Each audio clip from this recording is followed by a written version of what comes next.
Good morning. I'm Lali Agrawal, and as the Legislation and Regulatory Committee Chair, I would like to call the Legislation and Regulatory Committee meeting to order. The time is 11:16, and I would ask Board Staff Crystal Uyama to call the roll. This is Crystal Uyama, and I will now call the roll. Lali Agrawal, Present. Julie Elginer, Present. Sonia Pat Hansen, Present. Michael Long, Sridevi Panala. A quorum has been established. A simple majority of yes votes are required for any action. We will now move to agenda item Reg 2, public comment for items not on the agenda. The Legislation and Regulatory Committee may not discuss or act on any matter raised during the public comment section that is not included on this agenda, except whether to decide to place the matter on the agenda of a future meeting. Are there any in-person public comments?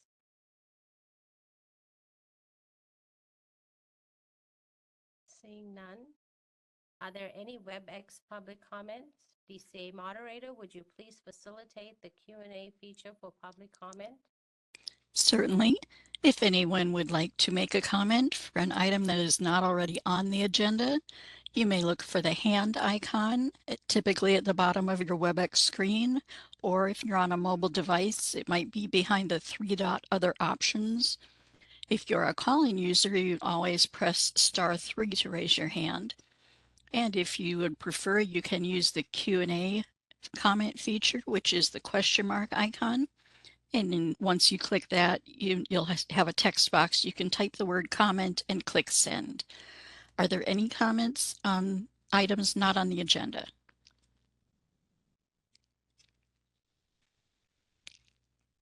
I do not see any requests for comment. Shall I close that feature? Yes, please. Thank you. Thank you. We will now move on to Agenda Reg 3, update regarding California Code of Regulations, Title 16, Section 1005, Minimum Standards to Infection Control. Informational only. I would ask Executive Officer Lum to present this agenda item. Thank you. This is Executive Officer Anthony Lum with the update on the infection control regulations. And since we have a new committee member, I just kind of wanted to give a brief background as to these infection control regulations. The discussion with the dental board, who we collaborate with on these regulations, actually began in 2018. They were short meetings, and we really didn't start working on the language or anything like that. But then, of course, in 2020, you all know what happened there. It's called the pandemic that hit. So these regulations kind of went to sidebar. And in 2024, actually, Dental Board picked up the baton and started running with that to try and update these infection control regulations. And all through 2024, they did a whole bunch of things. They created a work group and worked with our board, subject matter experts and staff, to draft some regulatory language. And we're blessed to have our new board member, Joanne Pacheco, who was on the dental board's task force at that time, or work group, I should say. So throughout 2024, the language was worked through by both programs, and a draft was actually presented to this board at our November meeting. That draft was actually approved by our board. However, it was supposed to go, once we approve it, then it'll go to the dental board, or vice versa, because we're supposed to collaborate on it. And what happened was we approved it in November. Then the language went to the dental board at their February 2025 meeting.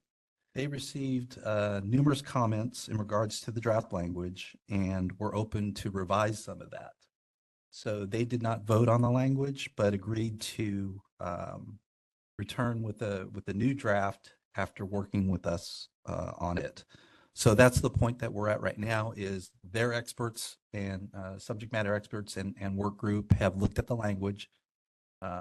presented some draft language for and sent it to us for our subject matter experts and staff to review. Because we were prepping for this meeting, we haven't had a chance to do that yet, but we will be meeting in the near future. So the plan for that is to, if we have our task force and staff review the language, come to a consensus if not too many edits need to be made, the dental board would then like to present a new draft at their May 2025 board meetings. If they do come to a consensus on that language, then it will be represented to this board or this committee first at our July meeting. So hopefully that will wrap up the consensus of both boards to finish off this regulation. That's the history on this and the update that I can give at this time. So if there's any questions, open. Excuse me, Chair, may I ask a question? At some point, Tony, would you mind providing me with the composition of who sits on that workforce, the task force, the working group from both us and from the Dental Hygiene Board? I'd just like to have a sense of who's been working on that language. Sure, I Thank can you. obtain that. Perfect. Thank you Yeah. very much. Is there any legislation and regulatory committee member discussion?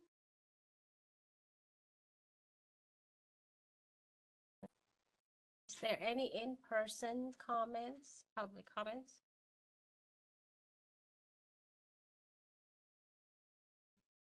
Are there any WebEx public comments? BCA moderator, would you please facilitate the Q&A feature for public comment? Certainly. If anyone would like to make a comment, you may look for the hand icon and click that to raise your hand. You may look for the question mark icon and click that, type the word comment into the text box and click send. And our call-in users may press *3 to raise their hand. Each speaker will have 2 minutes with a 30-second warning. Are there any comments on this report?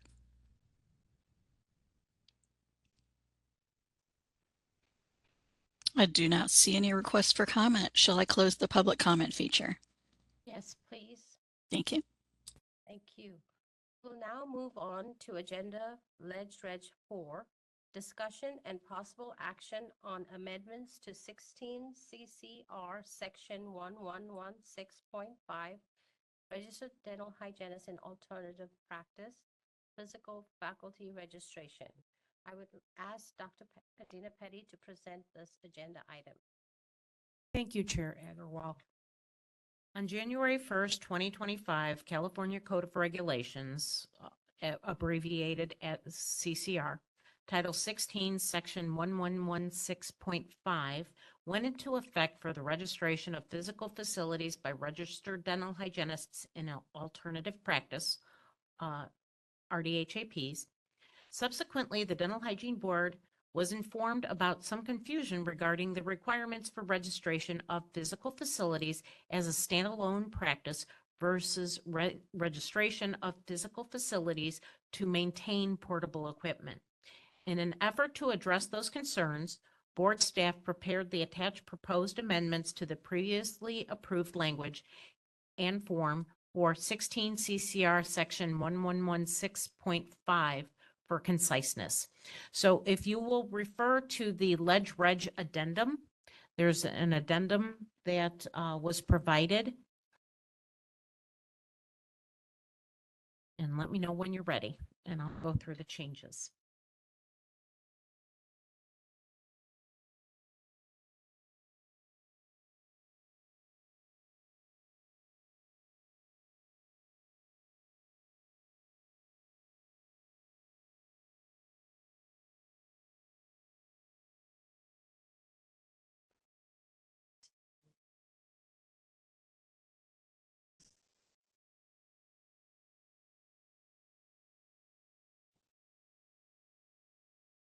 It was emailed. Yeah.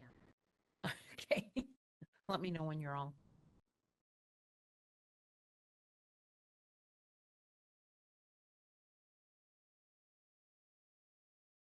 Good.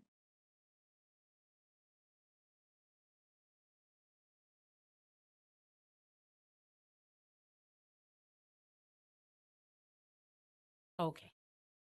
So on page 6 of the addendum, there is it's technically page 5 of the proposed text.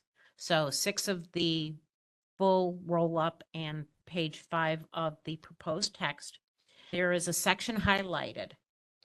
And to clarify and make it easier for RDHAPs, we put for RDHAPs who only utilize portable equipment and do not maintain a physical facility for patient treatment, subsections C, E, and G of this subdivision do not apply. If an RDHAP utilizing portable equipment does not administer local anesthesia pursuant to 16 CCR section 1118, H of this subdivision does not apply. So if an RDHAP is only maintaining their equipment at a physical facility, then they do not need to have access to the facility with ADA compliance. They do not have to have toilet facilities within the hygiene facility, and they do not need a working automated external defibrillator or AED. Then if they do not administer local anesthesia, they do not need to have a self-contained portable emergency oxygen unit with administration equipment. So that's the change. So it is only if they have a physical facility where they treat patients, those requirements stay. But if they're just using it to maintain their equipment, sterilize their equipment, not seeing any patients whatsoever at their facility, then they do not need those items. Okay. So then if you also scroll down to page 10 of the roll-up, you'll see the amended application form. And I made a few changes. The first change is it's changed from new of 11 of 2022 to amended 3 of 2025. We also defined a physical facility on page 11. Again, all the changes I highlighted in aqua for your convenience for ease of reading. A physical facility is defined in 16 CCR section 1116.5 as a fixed structure in which dental hygiene services are rendered or where portable equipment is maintained. So we defined it there to make it easier. And then I struck out physical facility and added RDHAP owner. This way, it's a little bit more clear that it's an RDHAP requirement rather than the physical facility. There was a typo, and so that was fixed. So it was 1116, and we replaced it with 1116.5, which is the correct California Code of Regulations section. Then on page 12, you'll see more changes from physical facility owner to the RDHAP owner. So that is the change on page 12. We just made it a little bit more clear. We struck out does and substituted will, the RDHAP owner on page 13. We did that for questions 19 and 20. We also did add on question 23 on page 13, not applicable, God bless you, to portable equipment registration. If registering portable equipment, check this box. So again, we made it more clear to who this applies to.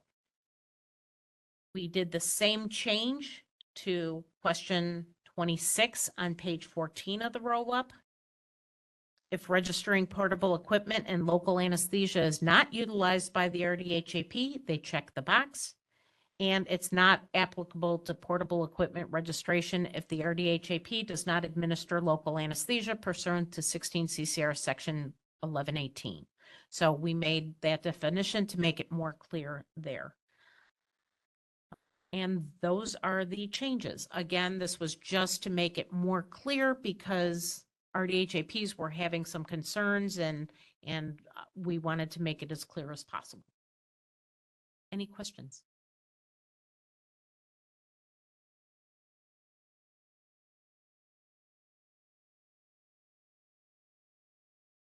Is there a motion? Please identify yourself and then make the motion.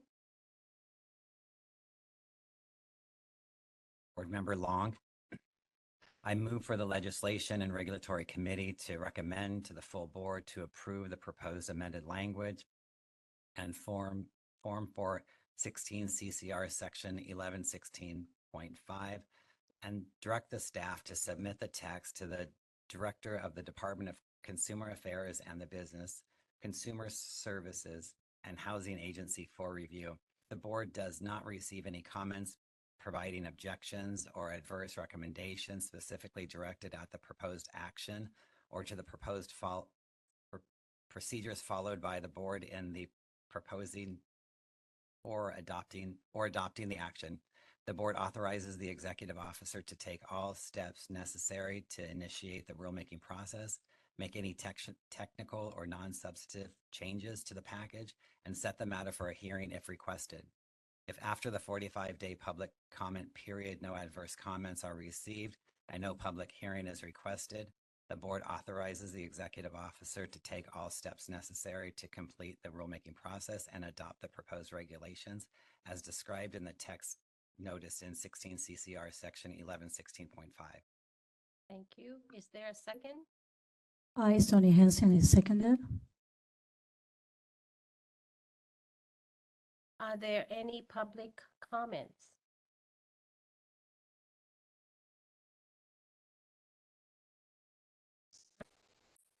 Are there any Board discussion. Are there any committee member discussion?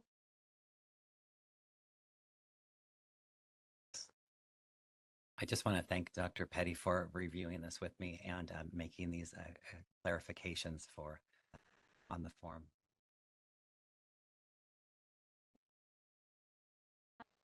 Person, public comment?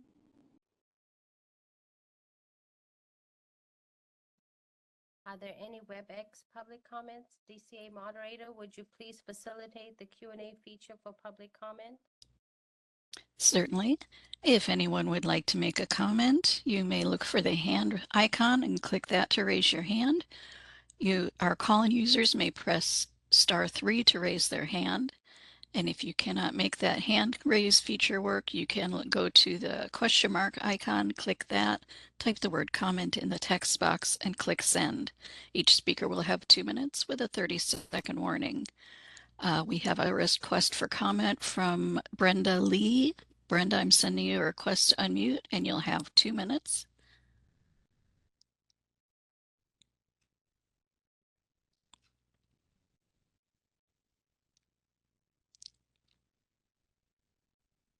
And Brenda, you should see a pop-up that says unmute me.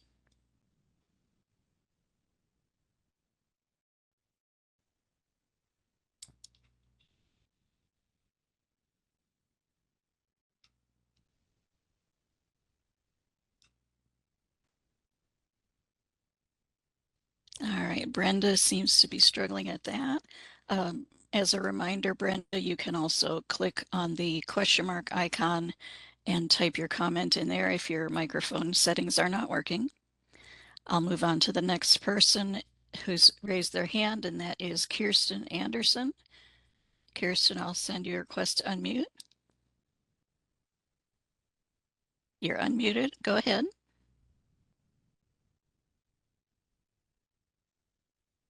And Kirsten, we're not hearing your voice. Can you hear me? Yes, now we can. Great, thank you so much. Hi, my name is Kirsten Anderson. I'm a practicing RDHAP in a rural area of California called Ridgecrest out in Kern County. And I'm not sure that this is the right time for this. This is my first meeting with you guys. First, I do appreciate those clarifications in the registration requirements. That does make it a little bit more clear for us. But my concern here is the portable oxygen requirement. I've been running into issues getting this for my brick and mortar practice because it does require a prescription, and unfortunately RDHAPs do not have prescription writing abilities. And being rural, it makes it difficult having a relationship with a dentist to order this for you as needed. So I'm not sure when this concern can be addressed, but I appreciate your time. Thank you. Thank you. And let's see, Brenda, I will try again to send you a request to unmute your microphone. Oh, there you go. You're unmuted. So Good morning, board members. there you go. We can hear you now. Perfect. So this is what my fellow AP just commented on in regards to oxygen tank and AED requirements for registration of a physical facility. Based off my research, I have also found out that both these medical devices, AED and oxygen tank, require physician's prescription to lawfully purchase. And so it's kind of thrown a barrier as far as how we can meet this current amendment of the CCR. Thank you. Thank you. And I do not see any further requests to comment. Shall I close that public comment feature? Yes, please. Oh, no, I'm sorry, we have one more person. Elena Francisco, I'm going to send you a request to unmute and you'll have 2 minutes.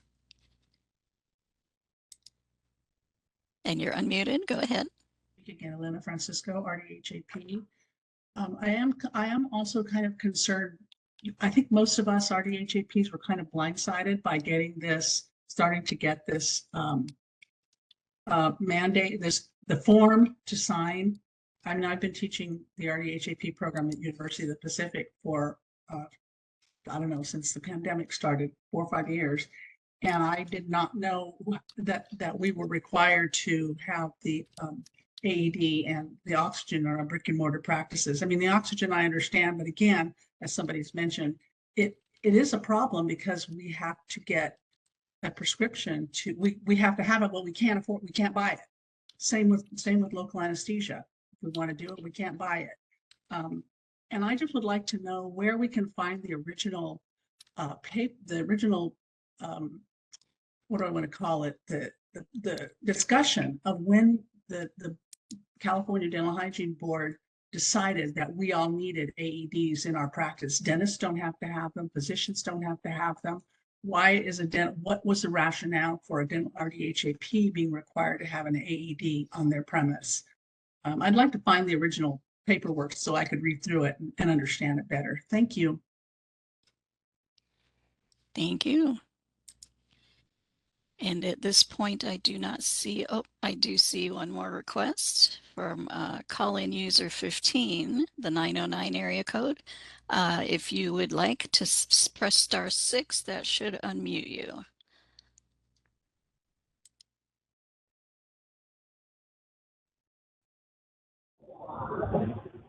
There you Hi, go. can you You're hear unmuted. me? Yep. Okay. Thank you. My name is Jennifer Nawatney, and I am an RDHAP.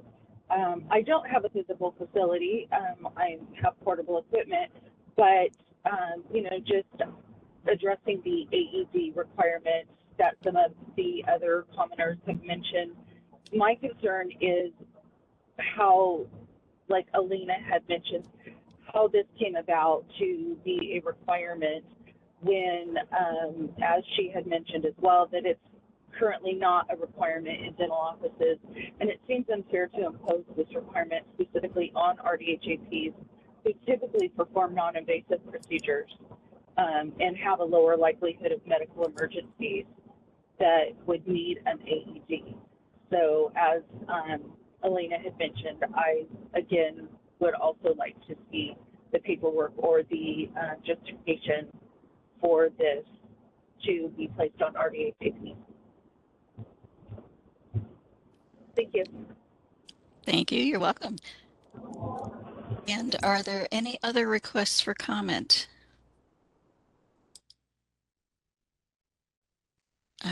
do not see any further requests. Shall I close that public comment feature? Yes, please. Thank you. Thank you. I will now ask Crystal to call the roll and record.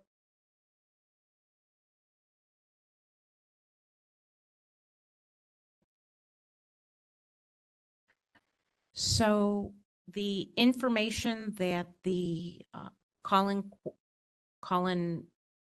commenters were requesting, the board approved the language on November 19th of 2022, and it was sent to publication for the 45-day comment period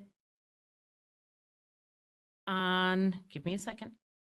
The notice was filed on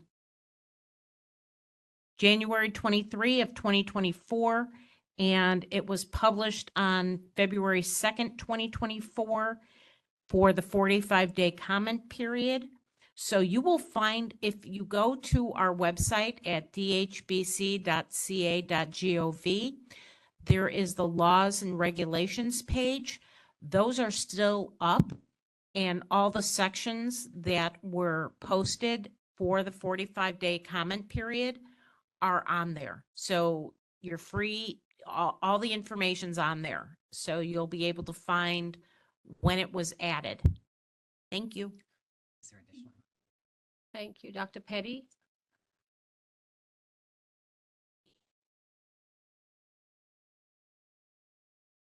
You could also find the minutes on November 19th of 2022. That's where you'll find the approval of the board in those minutes.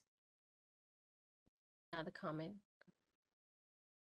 Thank you, Dr. Adina Petty. I do have a question in regards to that. Thank you so much for being so thorough on all your information. As a board, since we're a regulatory board, what can we do to facilitate people to have access to this? Is this legislative? What can we do as a board to move this forward for Access to what? access for them to have the prescription, or the access to them to get the prescription for them to have that portability? So I did a little research, and the AEDs the AEDs need a prescription, and that was found. But the prescription is more a general prescription. So if you go on the AED sales website, the AED manufacturers and sellers will direct you how to get that. So that was the first thing. So they could go to their own private physician if they wanted to get, because AEDs are available everywhere. You know, even in this building, we have one. So there are special forms that they can fill out in order to obtain those AEDs. Now, as far as oxygen, that was a legislative requirement, and that was SB 534, it looks like. And so the oxygen for local anesthesia was in 16 CCR 1108, and that is due to legislative mandate for administration of local anesthesia. So the thought of the board at the time was the RDHAPs would have to have the relationship with a dentist. And so the board felt that the referring dentist would be able to assist them in getting the prescription, because they not only need a prescription for local anesthesia, oxygen, and even fluoride, they need it. So any changes like that, any kind of prescriptive ability would have to go through legislatively. We can't do it. It would have to be statutory. It couldn't be regulations. Thank you for clarifying that. I do think that is such a key component to have the RDHAPs working on this and be able to have the facility for them to access those. And also on the other hand, I do understand our regulatory part of it is to protection of the consumer. So that being said, that is our job in this case. And I hope that they obtain a facility for them to create the access to get those prescriptions needed for them to do the magnificent work they do outside. Thank you so much for doing that. Thank you. If I can comment, it's my opinion that the relationship agreement between the RDHAP and the dentist is regarding patient care and not ordering supplies. So I would like to see in the future the RDHAP have the ability to order the supplies that they need to treat the patients under their scope of practice. Thank you.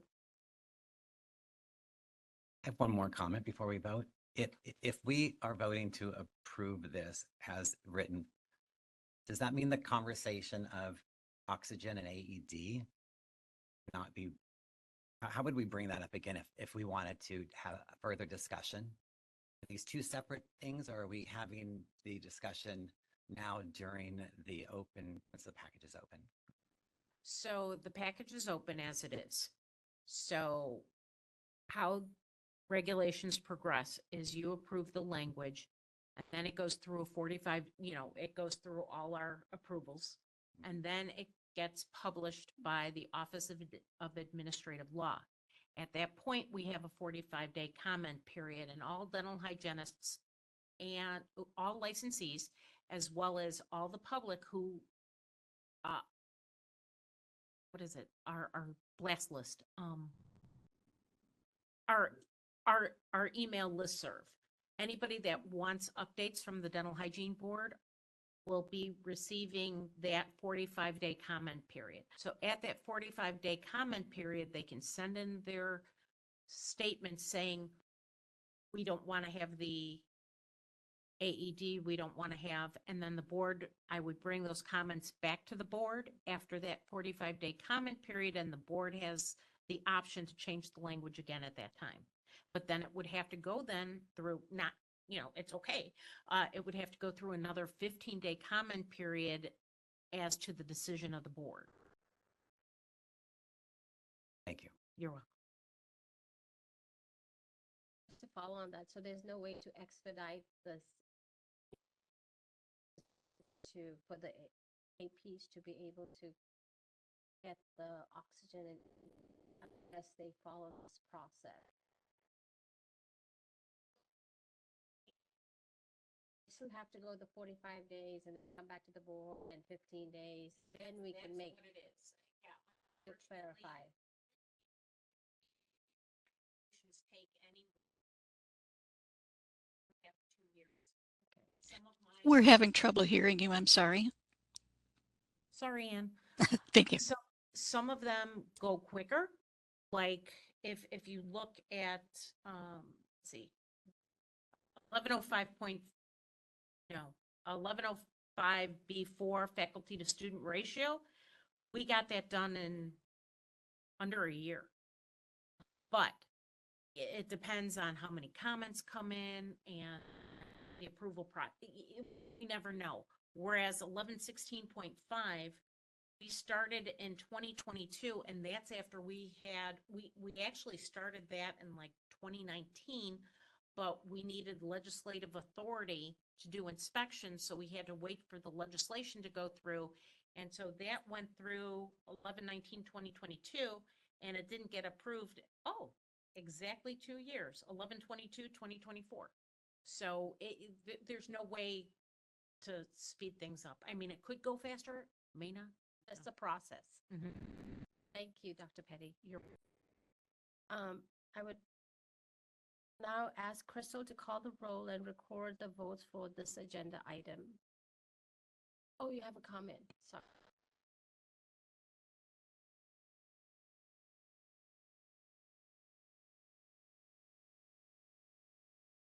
McLaren, CDHA. I'm wondering if, since it's not a legislative matter, could you remove the AED requirement without causing an issue? There does seem to be some kind of prejudice here in terms of not requiring them for dental offices, so why for RDHAP offices? This is Anthony Lum, Executive Officer. First thing is we don't have purview over dental offices, and we do have purview over the RDHAP remote offices. The second thing on that is we wanted to implement the AED requirement because these HAPs work in such rural areas. You know, they need the equipment in case of an emergency.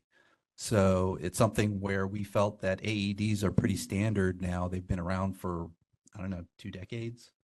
And so it's a pretty standard precaution to have the tools available if something were to go awry in the practice facility.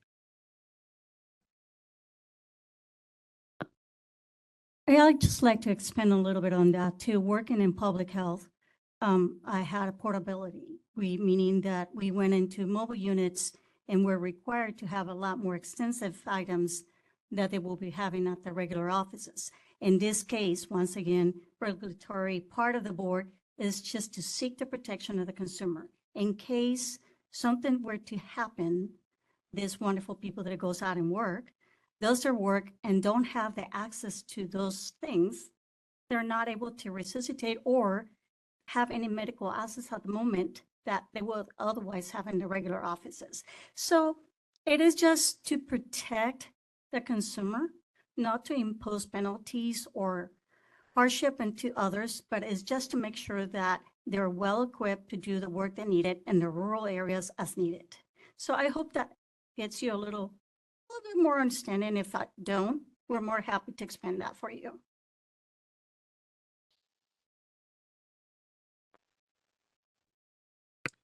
I also want to just clarify that if there is some concern regarding the portable oxygen requirement, given the fact that it was created through the statutes, through SB 534, this might be an opportunity for the trade associations to be able to lift that issue up through their processes. Just keep in mind that as we're discussing also the AED requirements as a consumer protection standpoint and specifically from a population health standpoint, particularly as was mentioned, these are not in facilities. I feel strongly that it should remain and that I'm open to consideration. I look forward to the comments that will proceed during the open comment period. Thank you.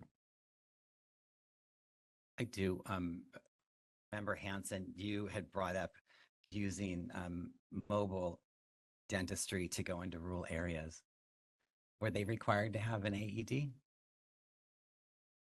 During the time that I was into, no.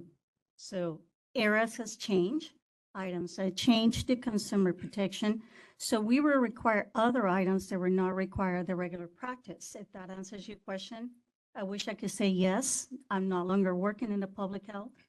I did it for 10 years, but now I work in a facility.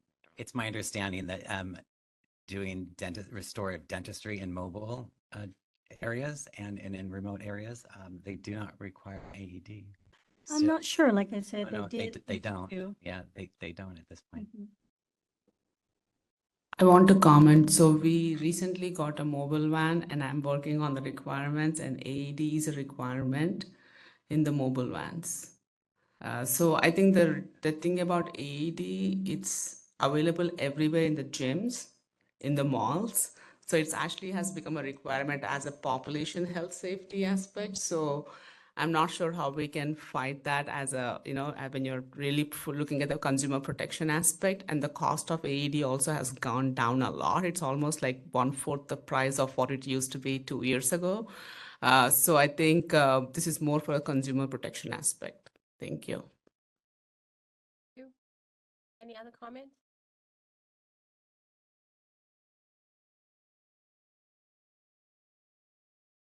Any other public comment? Shall I open the WebEx public comments? Open up the web. Yes, please. Thank you.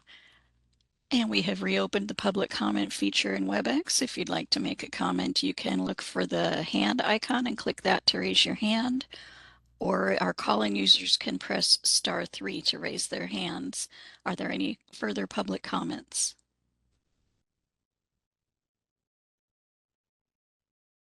Thank you. I do not see any further requests for comment.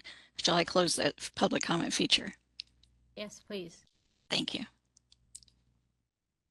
Thank you. I will now ask Anthony to call the roll and record the votes for this agenda item. Thank you, Madam Chair. It's Anthony Lum, Executive Officer, to call the roll. Lali Tribble Agarwal, Aye. Julie Elginer, Aye. Sonia Pat Hansen, Aye. Michael Long, Aye. and Sridevi Panal. Motion passes. Thank you. We will now move on to Agenda Ledge Reg 5, Regulatory Update, Status of Dental Hygiene Board of California Regulatory Packages, Informational Only. I would ask Dr. Adina Petty to present this agenda item. You aren't tired of me yet? No. Okay. So on page 579 of your board meeting packet, you'll see the rulemaking files that have been approved and the status of most of them, or yes, most of them. The ones that are updated since our November board meeting, 1116 mobile dental was approved on 11/22/24, and it became effective January 1st of 2025. Same with RDHAP practice registration, the physical facilities, same dates, 11/22/24, and it became effective January 1st of 2025. We also have 1105.4 appeals process and reinstatement of withdrawn dental hygiene educational programs. That was approved on January 27th of 2025, and it was approved, or it will be effective April 1st, 2025. We have still working on periodontal classifications. That's in progress. And 1116.5, just reopened it today, and so the board approved the language, so we will be moving forward with that shortly.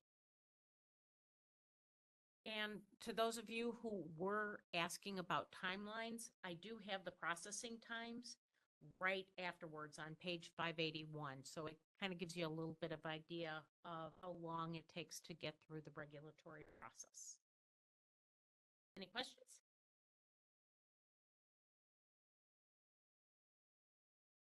Thank you. Is there any legislation and regulatory committee member discussion?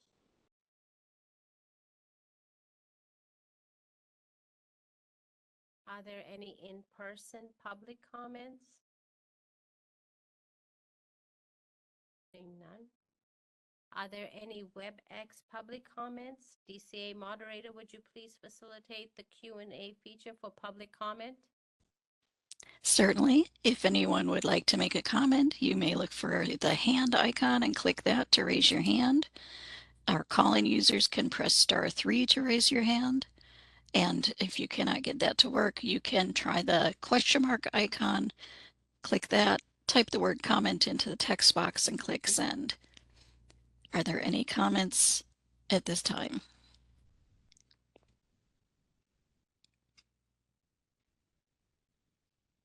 I do not see any requests for comment. Shall I close that feature? Yes, please. Thank you. Thank you. We will now move on to Agenda Ledge Reg 4, discussion and possible action to amend 2025 DHBC Omnibus Bill Proposal. I would ask Executive Officer Anthony Lum to present this agenda item.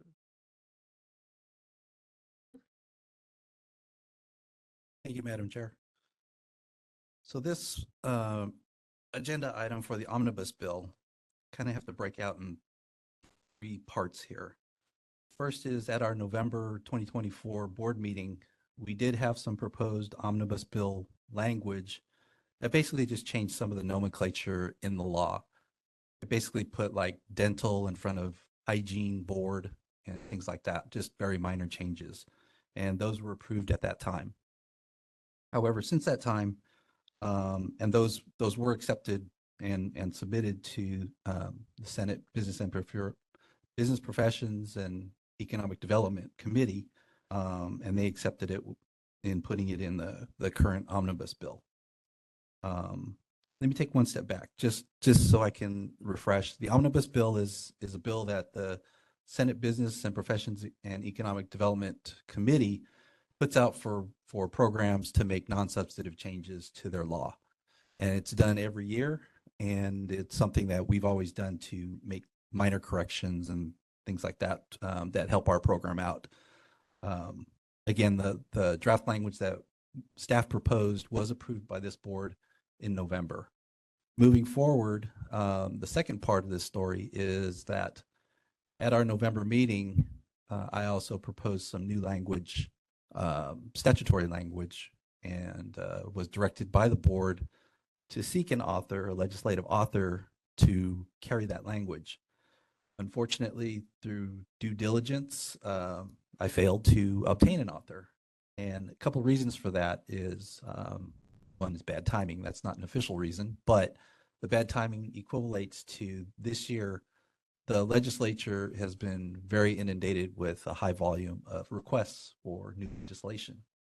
The second thing is, towards the end of last year, the governor reduced the number of bills that each legislator could propose from 50 to 35.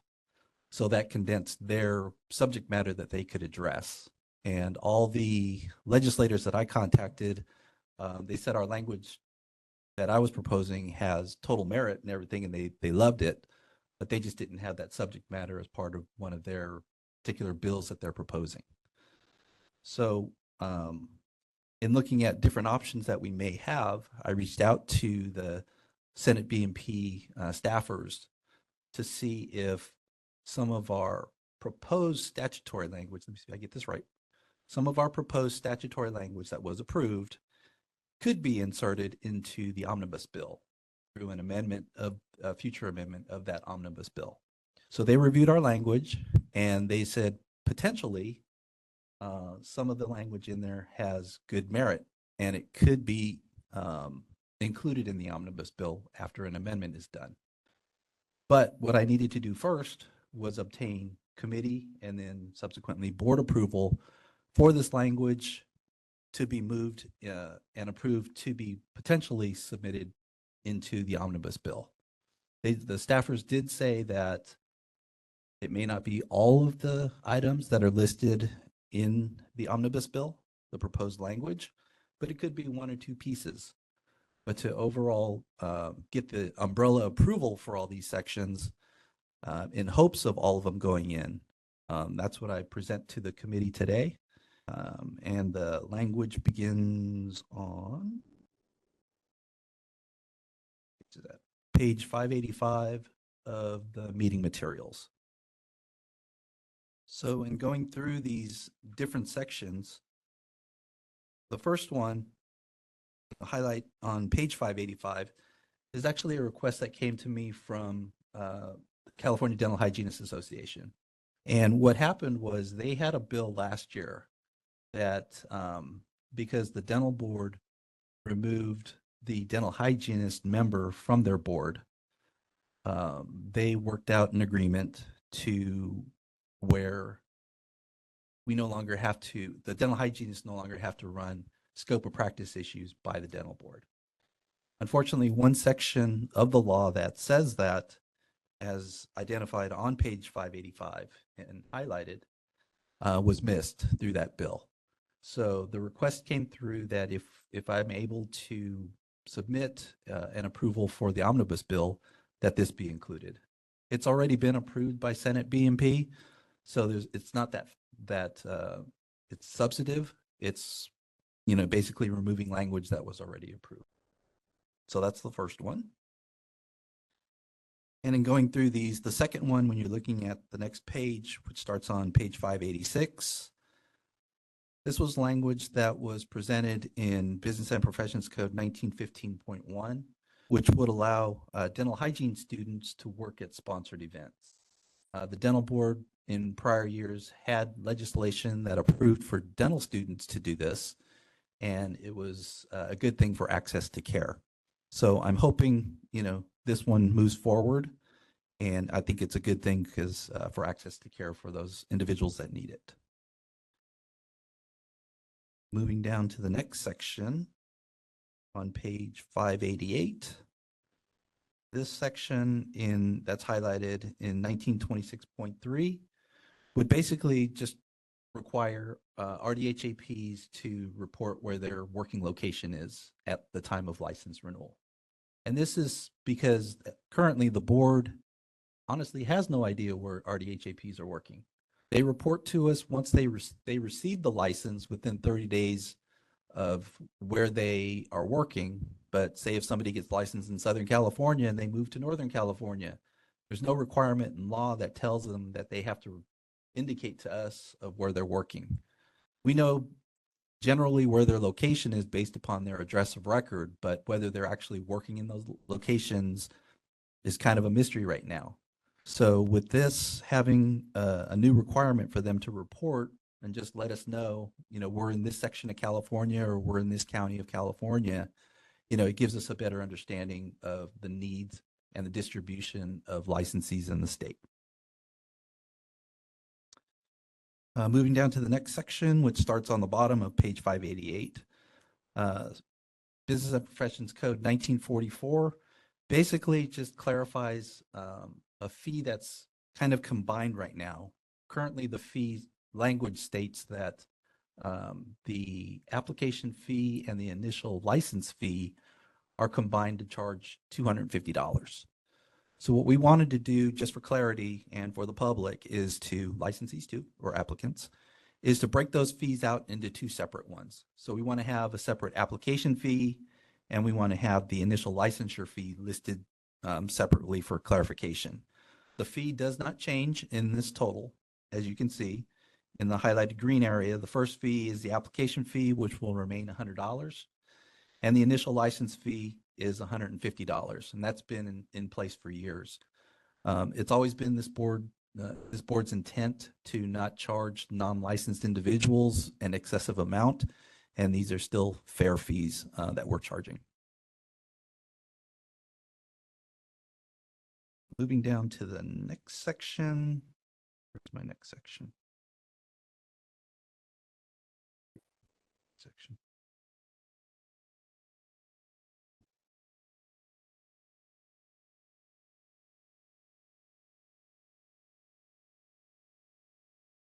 Well, in looking at this and not noticing it before, I guess my next section is moot. We'll look at proposing that language later. So those are the changes that I just request for this committee to approve to propose to the omnibus bill staffers. And I request your aye vote. Thank you. Thank you. Is there a motion? Please identify and then make the motion. This is Julie Elginer. I move for the Legislation and Regulatory Committee to review the proposed amendments to the 2025 Omnibus Bill SB 861, requesting the BPC sections 1905A8, 1915.1, 1926.3, 1941, 1944, and 1961.5.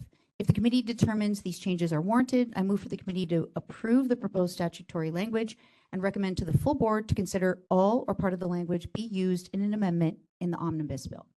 Thank you. Hi, Anthony Lum, Executive Officer. Just a clarification on the motion. That last section, 1961.5, that was the section that was left out. So just wanted to let you know. Okay. Can I move to amend my motion? So strike the addition or the inclusion of 1961.5. Thank you. Is there a second?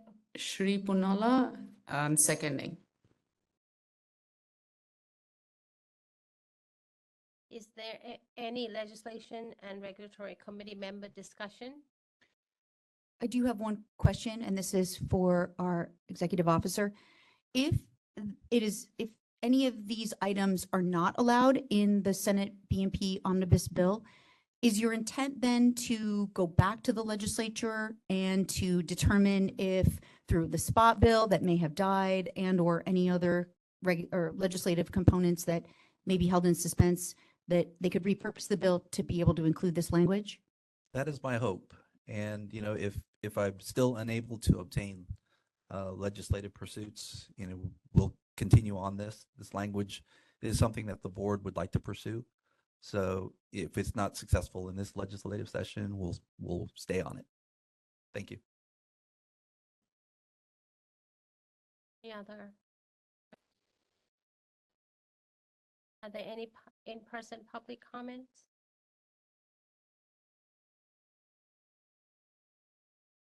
To McLaren CDHA. I just have a question regarding 1915.1, Mr. Lum.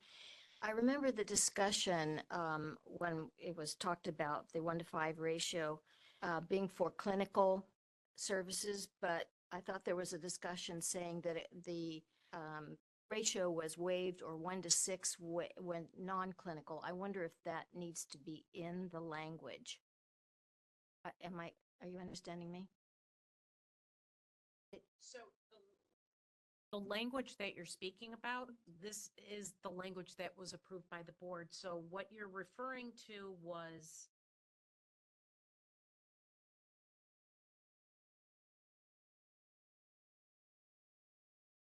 number 5, D5, page 587 of the board meeting materials. So little d5 supervision ratios were 1 clinical supervising faculty member to 5 dental hygiene students. That remained. And then we allowed the dental hygiene students to perform local anesthesia. That was the change that was requested. So if you look at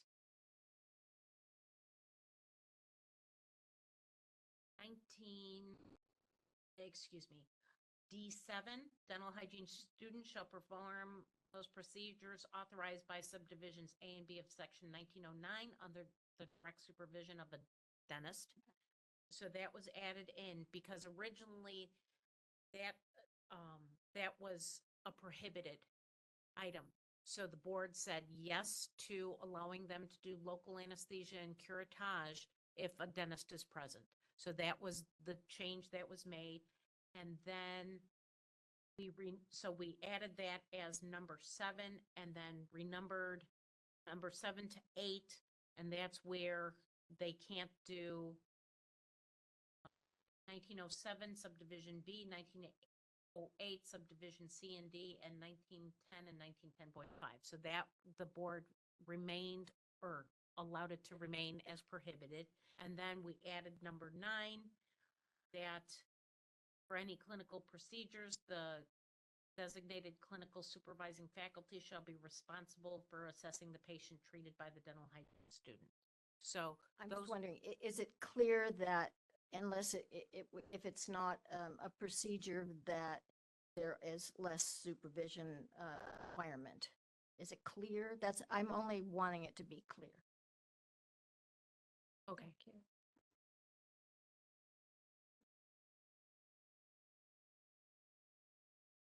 Comment? I just want to say thank you for clearing on that and doing your cross-check and making sure everything is clear to you. When it's not, please let us know. We'll make sure that it's right. We'll try to find out a way to clear for you. Thank you for clearing that. So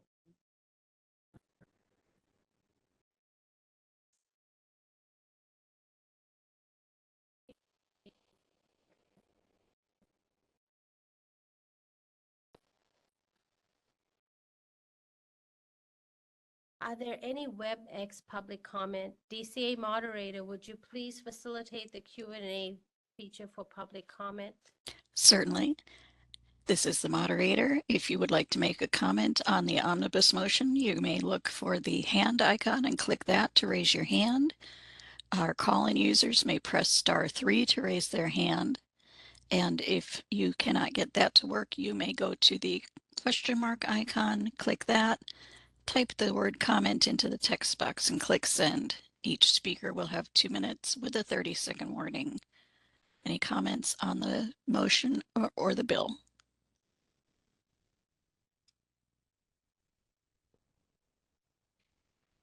I do not see any requests for comment. Shall I close the public comment feature? Yes, please. Thank you. Thank you.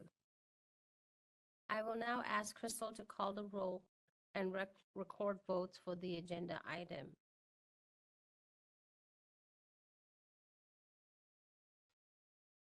This is Anthony Lum, Executive Officer. I will call the roll. Crystal. Lolly Tribble Aguilar, Aye. Julie Elginer, Aye. Sonia Pat Hansen, Aye. Michael Long, Dr. Srivevi Vanilla. Motion passes. Thank you. We will now move on to agenda item Ledge Red 7, legislative update, bills of interest, and legislative calendar. I would ask Dr. Adina Petty to present this agenda item.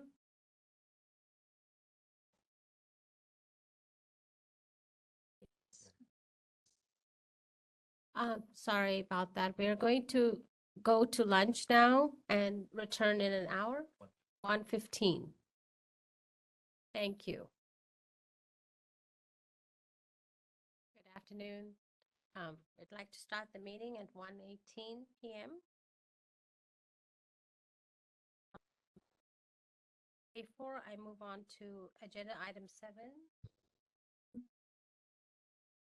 Madam Chairman, I would like, since I voted on the prevailing side of item 6 for the omnibus bill, I'd like to reintroduce that to get some clarification on clinical procedure. There was a question about ratio procedures, and I would like to reopen that, see if we can get some more question.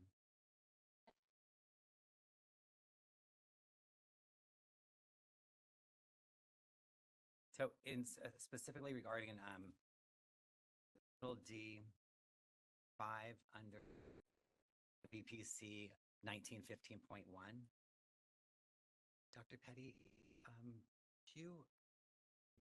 its question was, what are the clinical procedures that can be ratio 1 to 5 versus additional procedures that can be setting?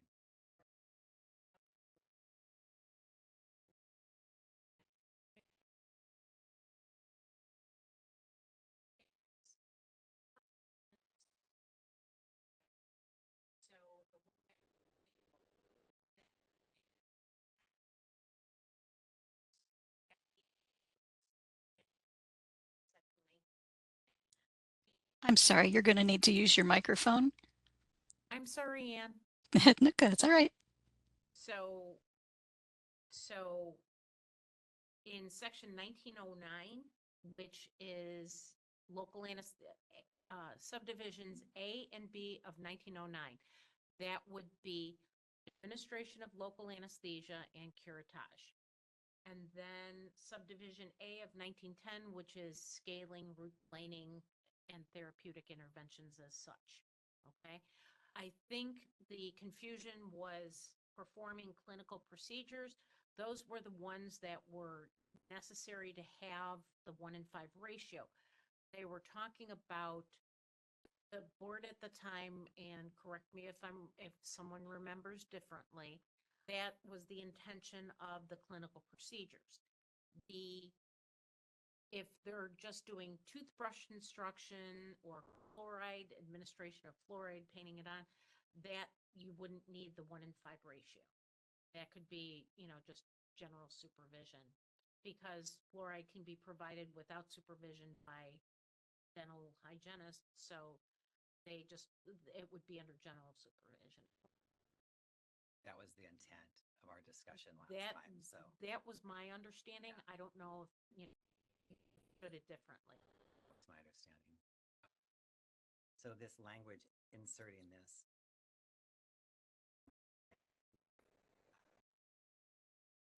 supervision ratios of dental hygiene students oversight while procedures, and then the add would be is authorized in subdivision A in section 1909, subdivision A section 1910 shall be at a clinical supervising faculty to 5 dental hygiene students. So that would give information on ratio the 1-to-5 ratio is covering versus other procedures. Right, and there would still be the direct supervision of the local anesthesia and of the curettage because there is a dentist required for direct supervision. Thank you. Does that require? I don't know. That would be Tony. It would be amended. So Anthony Lemon, Executive Officer, if the language is changed at all, then yes, there would be need to go back and re-vote on the agenda item. Are we amending that language, or did we just read off of the sections in there? Is there an amendment? This is an amendment to the language.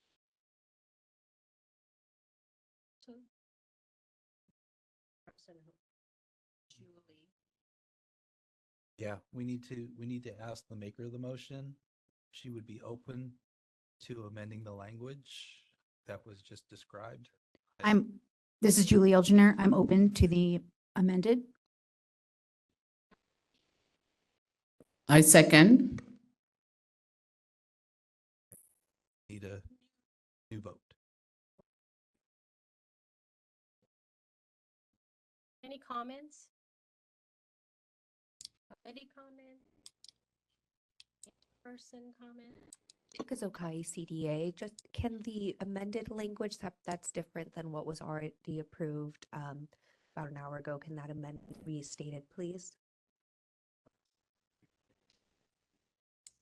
Right, so and how it's different than what was passed. Yeah, thank you. Addition, so we're at 1915.1, little d, number 5. The new language would read, supervision ratios of dental hygiene student oversight while performing clinical procedures. New language inserted would be as authorized in subdivision A and B, section 1909, and subdivision A, section 1910. It's a conclusion of the new language, going back to the former languages, shall be at a minimum of 1 clinical supervising faculty member to 5 dental hygiene students. Did you get that? Yeah.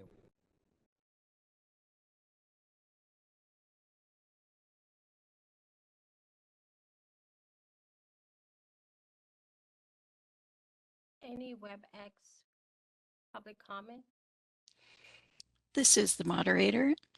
And if anyone has any comments on the amended motion, you may look for the hand icon and click that to raise your hand. Our call-in users may press *3 to raise their hands. And if you're on a mobile device, your hand icon might be behind the 3 other options on your mobile device. Each speaker will have 2 minutes with a 30-second warning. Are there any comments on the revised motion?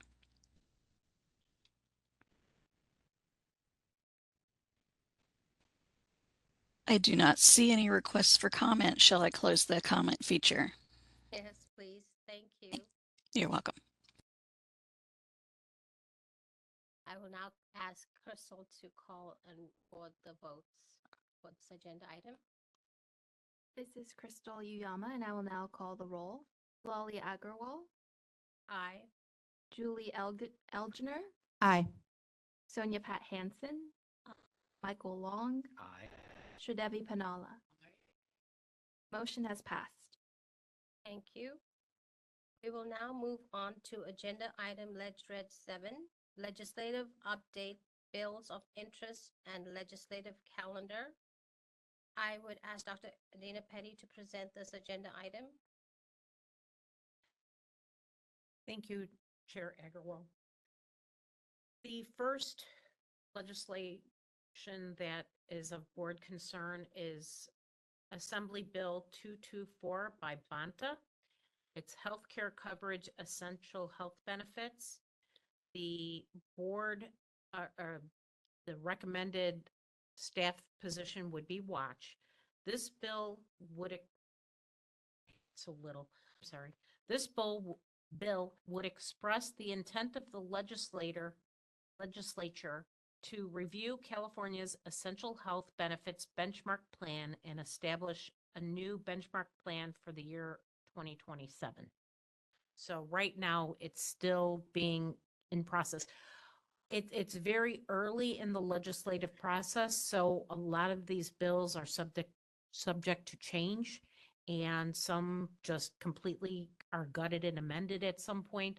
But right now, this is where this stands as of March 4th, when it went to print. So I think you wanted to vote on each one. Right. Are there any discussion?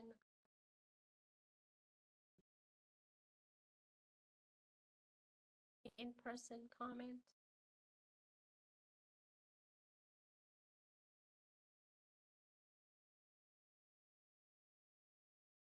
DCA moderator, assist and WebEx, please. Certainly. If anyone would like to make a comment, you may look for the hand raise feature, the hand icon, and click that to raise your hand. Our call-in users can press *3 to raise their hands. And if you would choose to use the Q&A feature, that is the question mark icon. Click that, type the word comment into the text box and click send. Each speaker will have 2 minutes with a 30-second warning. Are there any comments?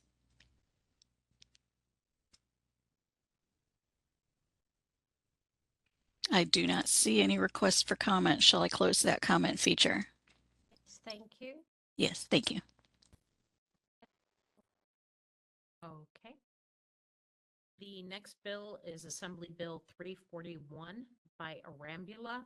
This is Oral Health for People with Disabilities Technical Assistance Center Program. This bill would require the department no later than July 1st, 2027 to contract with a public California dental school or college to administer the oral health for people with disabilities. Technical Assistance Center program to improve dental care services for people with developmental and intellectual disabilities by reducing or eliminating the need for dental treatment using sedation and general anesthesia. Right now, the board staff position is watch because, again, it's newer, but it is of concern because they want to reduce or eliminate the need for dental treatment using sedation and general anesthesia for people with developmental and intellectual disabilities, which might not be the best option.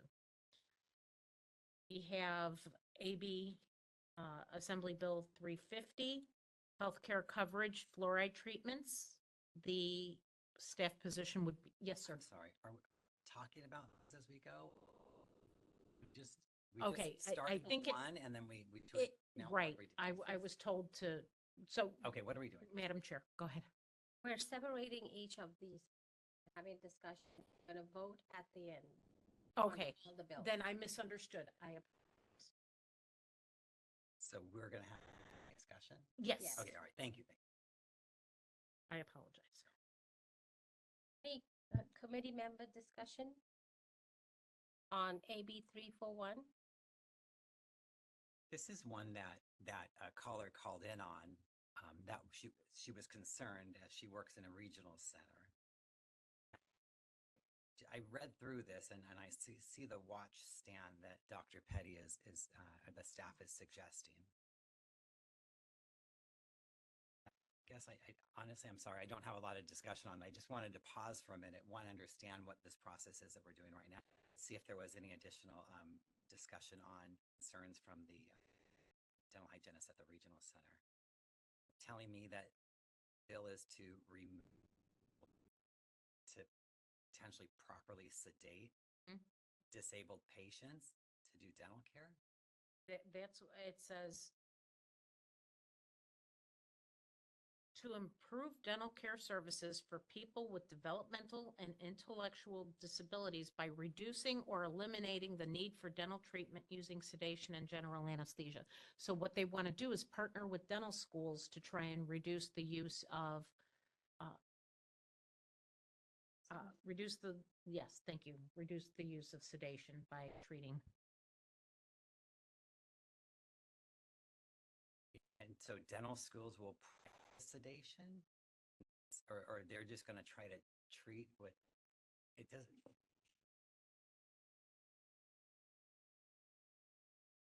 It's in public, in person. Yes, and if Thank you. anyone else that will speak, I think that may understand this better. Tukazokai CDA. Yeah, it is. I'm just not sitting next to it. Are we allowed to do public comment yet? Okay. So I think the idea is to reduce this because for individuals with intellectual and developmental disabilities in certain dental settings, they don't have the equipment to make the individuals feel safe, comfortable, and so they end up using anesthesia. So the idea would be to connect with places that have the ability to make the patient feel safe and comfortable to then reduce the need for anesthesia. And so that's why you'd partner with the schools. This has a lot to do with the state's efforts and CDA support of creating dental offices that are able to offer care to people with intellectual and developmental disabilities that would otherwise, if they don't have those needs met, need anesthesia in a different setting. That is my understanding. Can you clarify what's safe, and Yeah. comfortable setting versus? Yeah, so like one example is the noise in the facility. So sometimes if a place is not able to have noise control, it can be overstimulating for the individual. So if there's a facility that is able to be like in a soundproof room, where they may not have that in a different setting, but they have it at this partner center, then they can do it there to make the patient feel more comfortable. Otherwise, the patient may not feel, the individual may not feel comfortable, and then they go, okay, let's just do anesthesia. What they're talking about is desensitization programs that the universities have. They want to implement more desensitization so that the patient doesn't run the risk of dying under general anesthetic. So they're promoting desensitization prior to a person having to go under the. So, Does that make sense? Right, and exactly that's the correct term, which is why I welcome comments from experts. But yeah, so the idea is that because there's a increase in anesthetic use for individuals with intellectual and developmental disabilities, they then go to a wait list to then potentially need to get anesthesia. Care is prolonged. So it's not that they're going to create a different standard of care for individuals and say, oh, we're going to give them less anesthesia. If they need anesthesia for their procedure, that is still what is recommended for patient safety. But this bill is to create more partnerships and community coordination to create dental offices that the individual is able to undergo their necessary procedures without the need for. This would potentially increase the patient care opportunity as well. Yes. To not wait for local general anesthesia. Yeah. Yes. So I would say that sentence that is of concern in the written language in the summary. I think, that is an ultimate goal of the bill. It is not, there's no language in there saying to minimize standard of care and reduce anesthesia. The goal would be that because the setting of the dental environment, it makes the patient more comfortable and able to get the care that they need, then they don't need to resort to anesthesia. May I expand on that? Just a quick question for you, if you can. Yeah, if I know it. I just want to make sure that I'm understanding and I'm clear to this. We are not eliminating sedation per se, but we are just creating a different atmosphere to facilitate disability so they can have a better treatment response. Correct? Absolutely. Correct. So I just want to make sure we are aligning to the same path. And that's what is clear. Anesthesia and sedation is not being eliminated. It's just being created a more environment friendly for disabled person. Right. And so then because right now we see an environment where because individuals are uncomfortable in their dental setting or the chair is not able to properly, it's not fitted for the individual. It's not accessible. To the stimulus. Right. Or there's too much stimulus. So then, that's where the desensitization focus is, that this bill would require these kinds of partnerships to say, rather than it being a choice to partner, now it would be a requirement by law to ultimately reduce anesthesia use because of an environmental issue, not because of a health change. Thank you so much for clarifying that. Thank you.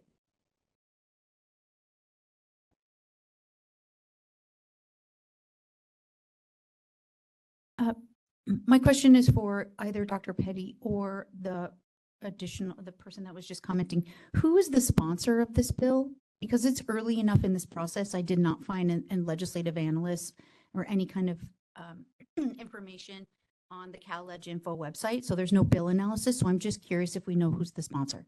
I would say it's primarily being led by California North State. I'm sorry, could you repeat that? California North State University for Dental Sciences, CNSU. Great, thank you. Dr. Paul Glassman would be the best contact.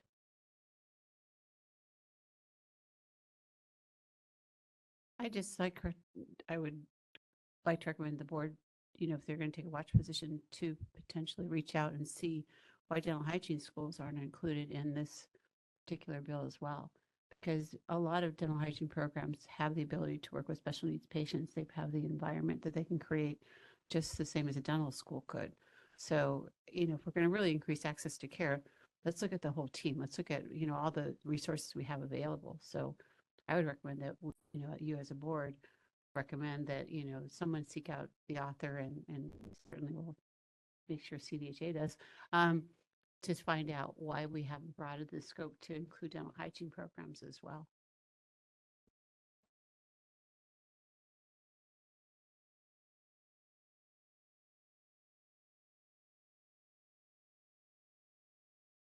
Just for clarification, California North State University has an educational program that they are offering to the regional centers to implement this.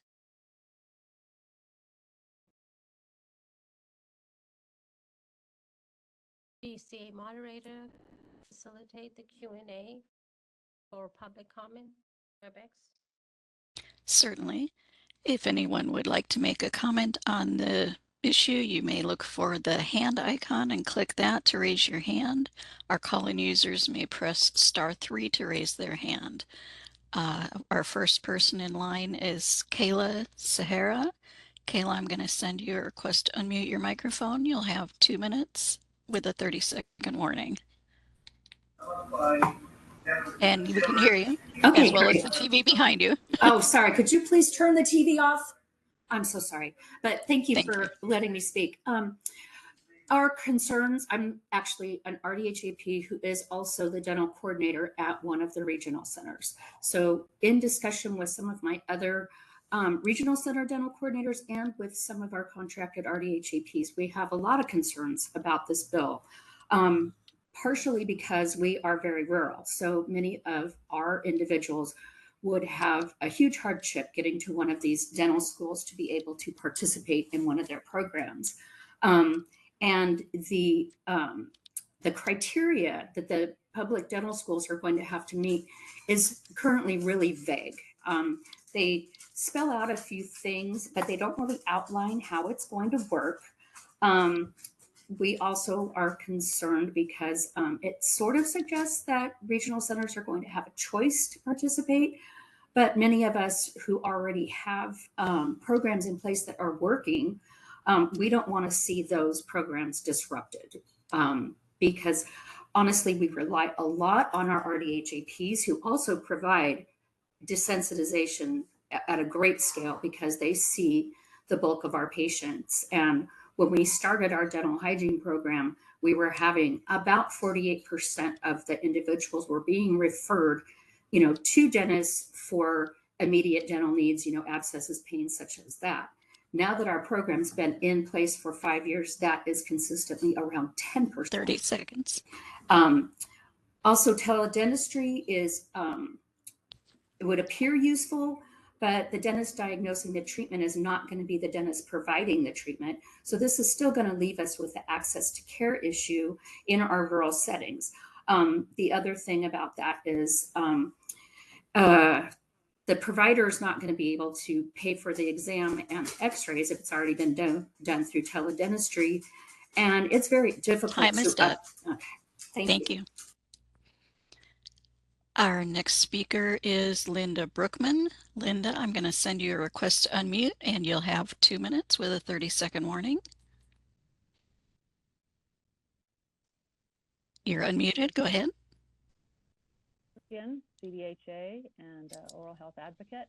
I just wanted to, if they could add to the language, always include the APs. This is why we have been created to work with special patient populations, and we can reach them in their home where they are. It's very much more comfortable for them. So on the prevention side, this is more of a way to work with this population. I've worked with special patients before, working in their homes. They are much more relaxed. They don't have the loud noises, the smells. And this is, so in the language somewhere include RDHAPs. Thank you. Thank you. And the next speaker is Cheryl Greer. Cheryl, I'm going to send your request to unmute, and you'll have 2 minutes with a 30-second warning.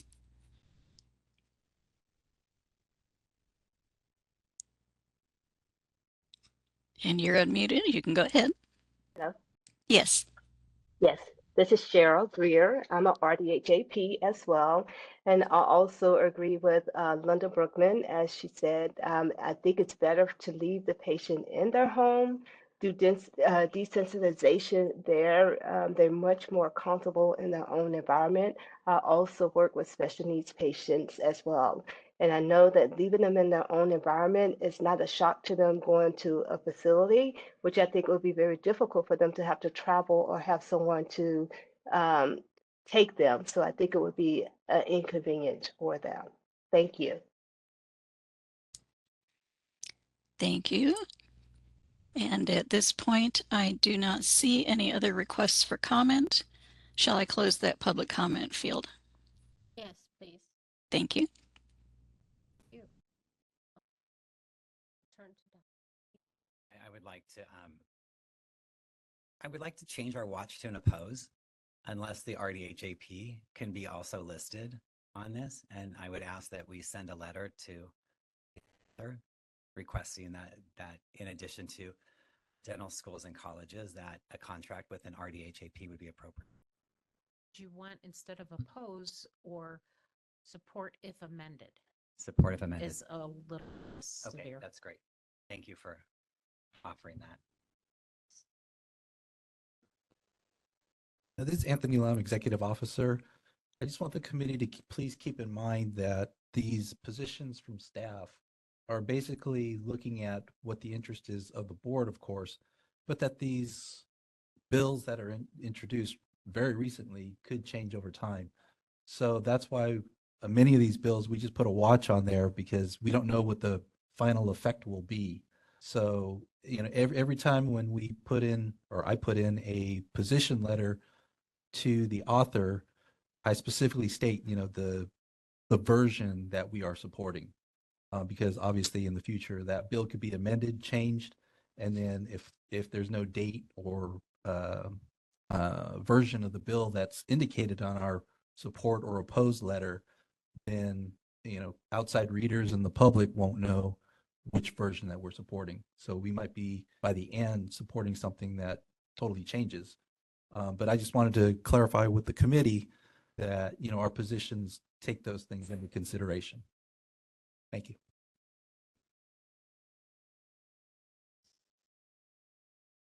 Public comment, okay? Tukuzokai CDA. Just wanted to also share that this bill is for one California dental school, whichever one is awarded to make this contract. So it's not requiring all of the dental schools. This is for a program to create this kind of center. So it's not, you know, I know there's a concern about how RDHAPs may be affected, especially those in very rural areas. I understand the concern and would like to say the way that this bill is written is not going to affect all regional centers and is only going to be kind of like consider it like a pilot, not a pilot program, but a contained program that will not affect all of them, and whichever school is awarded creates that partnership and program to meet what is required by law if this passes.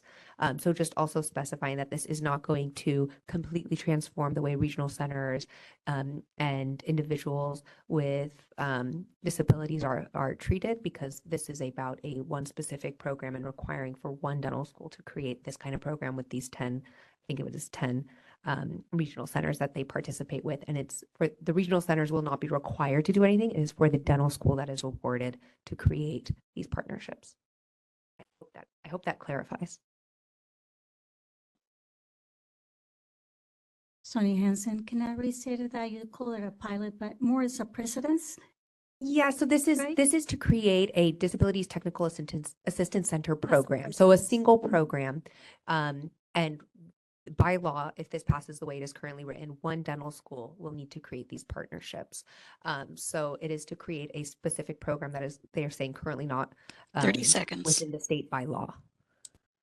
As most legislation, that's kind of like what it does. It takes. Right. So there is, there is, for example, a program with UCLA that it's not required by law, but it's a program that they have. So this would require that whatever school is awarded, and it would be a state award if passed, that the state is supporting to whatever this award is, that would require that for them to create this specific program at the school. 2 minutes. And saying that, it is being primarily led by California North State University with Dr. Glassman, do with that as you will. So there's obviously interest in dental school support for such a bill to pass, but it is for any dental school to apply for that would then get a contract if this bill were to pass. Thank you.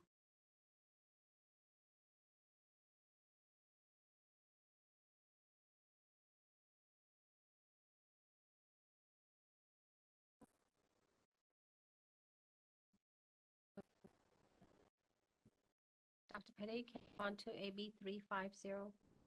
Sure. AB 350, sponsored by Banta. Healthcare coverage fluoride treatments. The bill would require a healthcare service plan, contract, or health insurance policy issued, amended, or renewed on or after January 1st, 2026 to provide coverage for the application of fluoride varnish in the primary care setting for children under 21 years of age. Staff recommends a support position.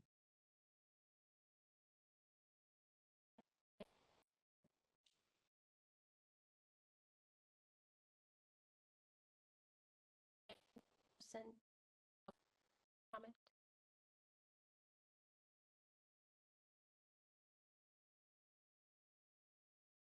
Joanne Galliano, and I've been involved in this legislation because Vanta is one of my, she's actually my assembly person. The only concern that we have from a hygiene standpoint is that at this point in time, there is concern that by having people that haven't been adequately trained to place a fluoride varnish and no referral system really set up, that these children, it would be a Band-Aid. In other words, it would be something that they would potentially, a parent could go to a primary care clinic, get the fluoride varnish and think that their kid was done. Wouldn't have to see a dentist. They wouldn't have to. So I would, at this point, I would take a watch and not a support. The author's been very good. CDA is one of the sponsors. We've been working with CDA on this. So I think it's going to be a good bill. But I think that we just want to make sure that the loopholes are closed so that we're ensuring that we're not having people do something that's preventive in nature, but could cause further problems down the line because they think a problem is solved. There's no, guarantee of a dental home or someone getting to see a dentist for care if they should need it. So again, I would recommend a watch at this point. Tukazokai, California Dental Association. And as was stated, yes, CDA is a co-sponsor of this bill.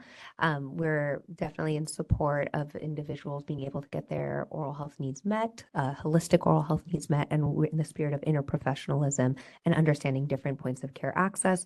We do think that this bill would increase prevention and access to prevention. However, this does not replace your oral health needs assessment or kindergarten oral health needs assessment. So there still would need to be a separate assessment that is required by law. And this does not replace a dental visit. There's a lot of research that does show, with fluoride varnish, especially since it can be placed potentially, depending on the individual more frequently than one would have their dental hygiene visit or dental appointments, that this could increase that access to care with those different touch points. And that fluoride varnish, that's where the education comes in of requiring the education for your needed dental visits.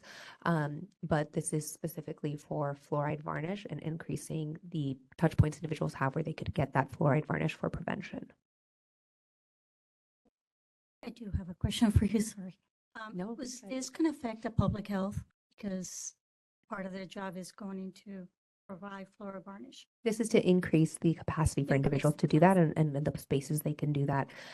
There is additional language in the bill as well where if a provider is doing health education on that day, they can do the fluoride varnish. But if someone is like, so for example, with the kindergarten oral health needs assessment, there are some things where, kindergarten oral health assessment, you don't bill for that unless it's in conjunction with something like treatment.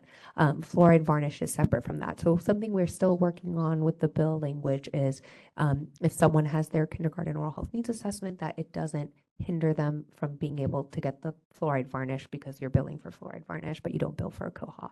So that is still being carefully examined to make sure we don't create a new problem. So that's creating more access, is what you're saying? The short answer is yes, it should create more access and prevention, but it does not replace a dental visit. Thank you.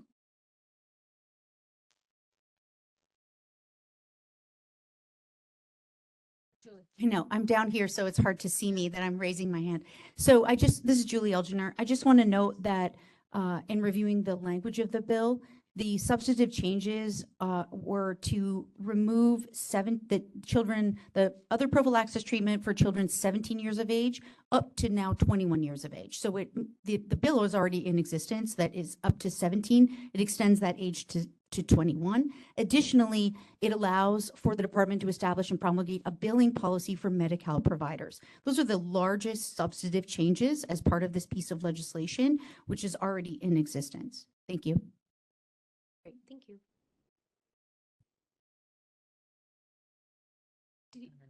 DCA moderator, would you facilitate the Q&A?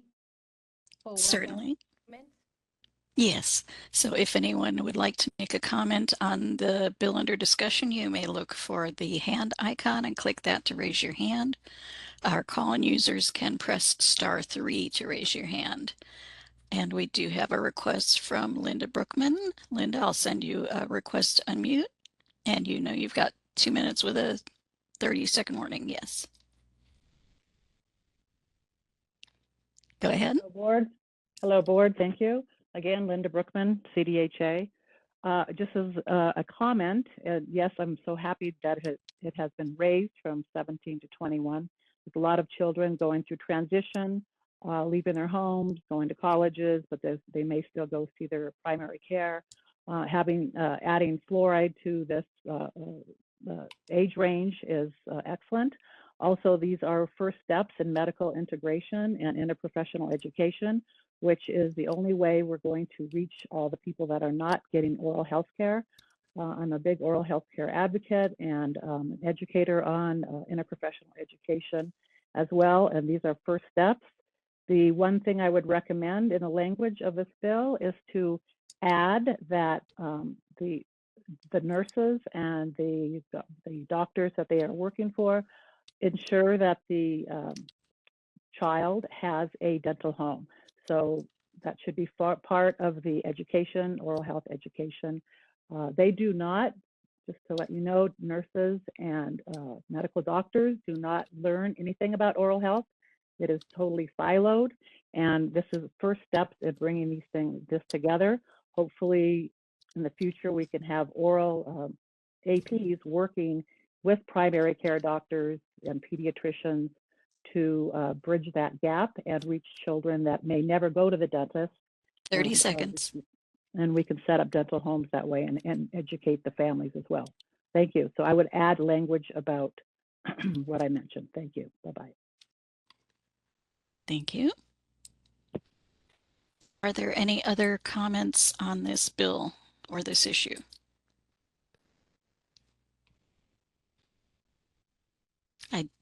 Oh, and Rachel Doherty, I'm going to send you a request to unmute so that you can speak your question. Let's see. And go ahead. You're unmuted. Go ahead. Hi, I'm involved in a program where we train the pediatric offices, and it works really well. It does reduce decay by up to 59%.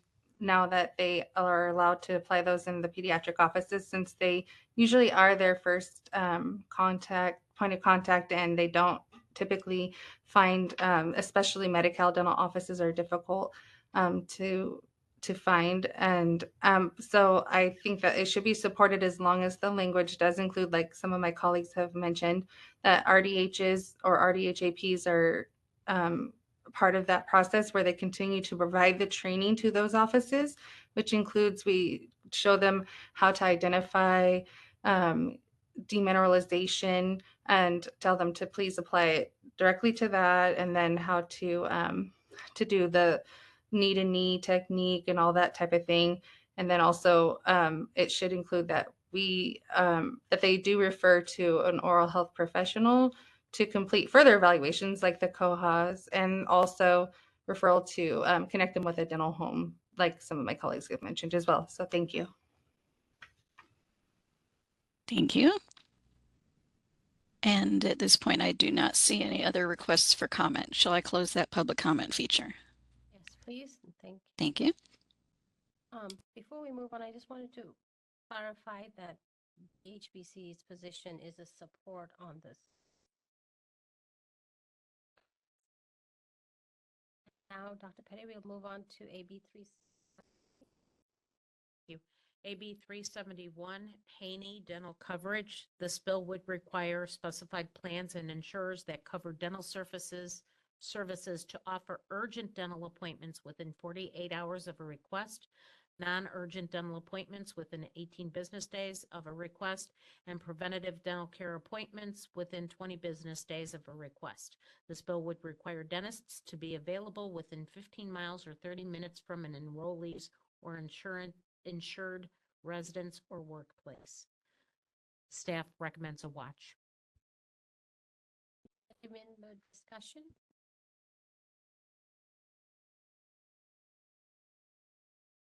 Any in-person comment?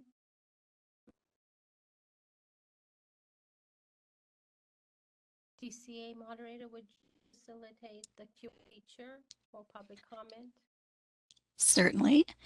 This is the moderator. If anyone would like to make a comment on the AB 371, you may look for the hand icon and click that to raise your hand. You may look for the question mark icon, click that, type the word comment and click send. And our call-in users may press *3 to raise their hands. Are there any comments on this bill?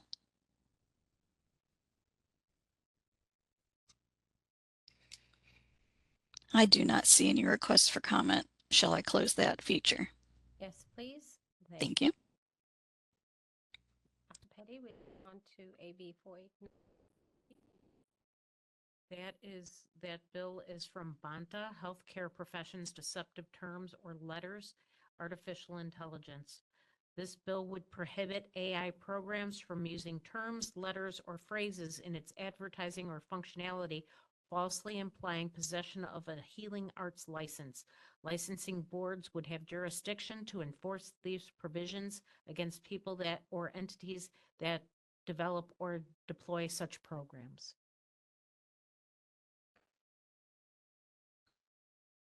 Thank you. I just want to communicate to the committee a conversation that I had with Darcy Sears, who's the policy analyst for Assembly Speaker Rob Rivas's office. In consultation with their office, I want to be clear about the fact that the speaker has concerns about what constitutes a person as part of AI, and being clear as part of our watch position, if we're going to continue to watch the bill, that the bill language is such that a human being is specifically called out as part of any kind of ability to be able to communicate, or to communicate who that individual is communicating with. So I just wanted to say the speaker's office is in support of us taking a watch position, but one thing that the language specifically that they are looking for is making sure that potentially changing person to be entity or entity to be person, or some sort of further clarification, so that consumers are very clear that when they are communicating with an AI, that it is not a licensee and or not a person. So I want to just make sure that that position was communicated to our committee and to the larger board. Thank you.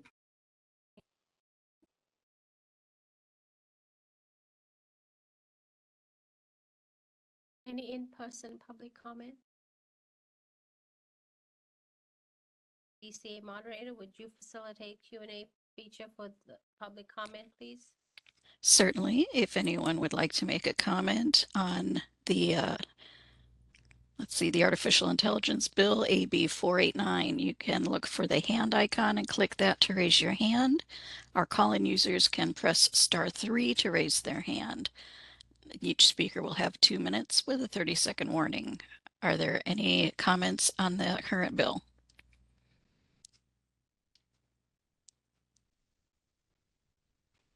I do not see any requests. Shall I close public comment? Yes, please. Thank you. Dr. Petty, can we move on to AB 873? Yes, Alanis Dentistry Dental Assistance Infection Control Course.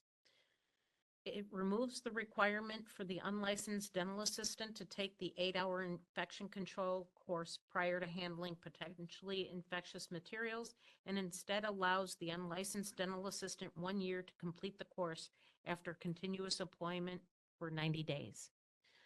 The board recommends the staff recommends an opposed position. Discussion?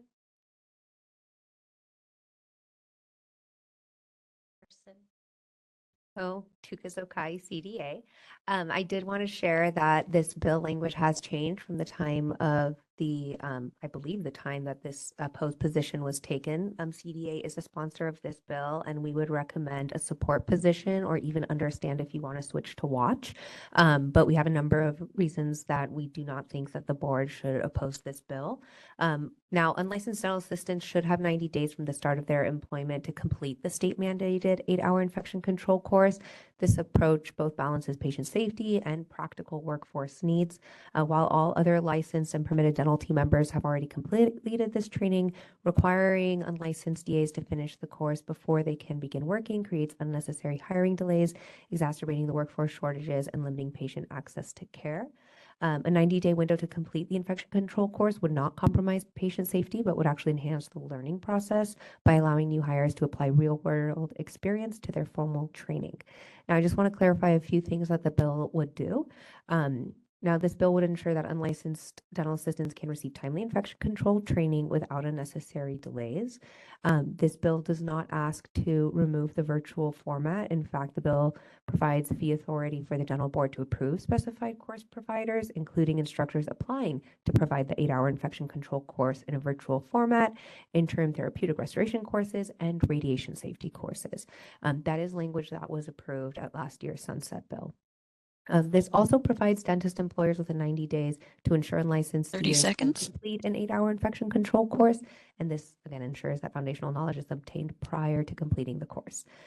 It would provide necessary amendments to allow the board to swiftly begin approving ITR courses, modernized radiation safety courses that reflect the changing landscape of technology within the profession, and virtual formats for the 8-hour infection control course. So by shortening the previous 1-year course completion windows to 90 days and expanding the course accessibility through virtual formats, AB 873 provides a practical solution that supports both dental practices and patient care. I'm sorry, Tuka, do you have more to say? All right, did you finish? Because I think I said if you have questions, please ask. I think just reiterating that we're concerned about the current opposed position and that things are changing and in motion. We've been working with the dental board, we've been working with Christy Bell, so we're in communication. I just want to make sure you have time because I appreciate your input. Thank you so much. And CDHA is so glad that CDA is working on the language with us. But we would say that the California Dental Hygienists Association is totally opposed to any unlicensed dental person dealing with any infectious material, blood, saliva, anything else, not only for their safety, but for the safety of the patients. So we would want to make sure that they are not dealing with those kinds of things before they take their infection control course. Even food supply people have to take courses before they deliver food. So this, regardless of the workforce issue, it's a safety issue, which is your responsibility. Speak if allowed. Yes.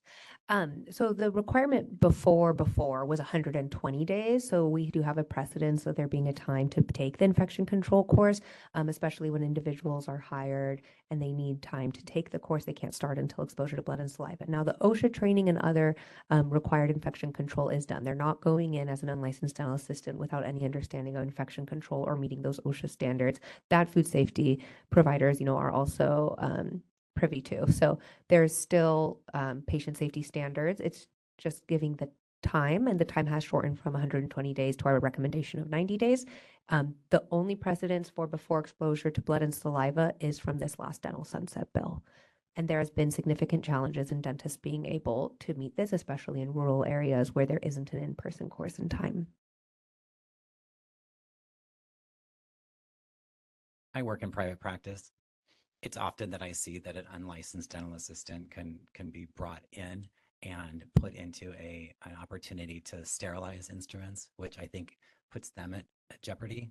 And then if they're not understanding the proper course of process, that puts the patient in jeopardy as well. So I appreciate your additional comments, but I just from my experience, I think that training is essential early on.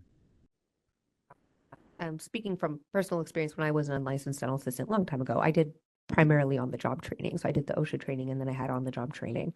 And even with the 8-hour infection control course, there needs to be on the job training. So it's not that someone's going in and expected to do all the sterilization and appropriate infection control techniques without clear on the job training that the 8-hour course could then reinforce when they're able to take it. So in this classification, we're talking about someone like front office person helping in the office? Is that what we clarify? Or a Because licensed if they're dental not assistant. licensed. Yeah, or a different staff member, a different, yeah, not necessarily front office. I mean, I was trained by a registered dental assistant. Okay, thank you for clarifying that.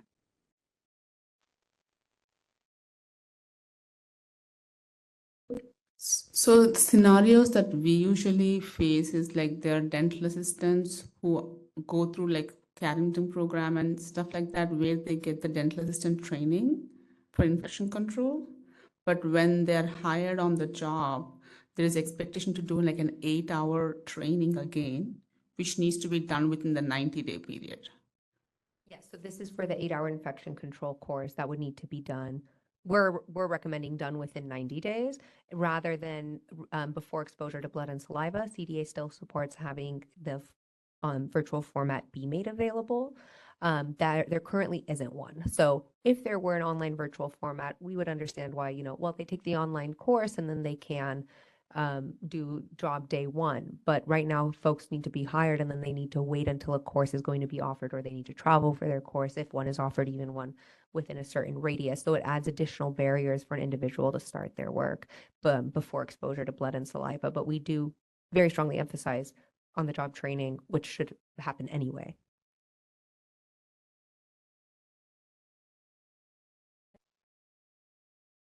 My concern is in the revised language that's in section 1750C, 1750C, and the information that has been stricken has successfully completed the board supervised or board approved 8-hour course for infection control, blah, blah, blah. And what has been added in continuous employment to the 90 days, as you have indicated, successfully completes a board approved course in infection control within a year of the date of employment. That last component is concerning to me, that someone has up to a year to be able to complete that. From a consumer protection standpoint, that seems excessive. Perhaps amending that language and removing the within a year for the date of employment might allow for some of that language to be, or some of the concerns to be assuaged. Yeah, so just checking, this is 1750C you're referring to? Yes, I am. And this is as of right now. So the proposed amendments that's in there right now specifically includes that within a year of the date in the employment. That language is concerning from a consumer protection standpoint.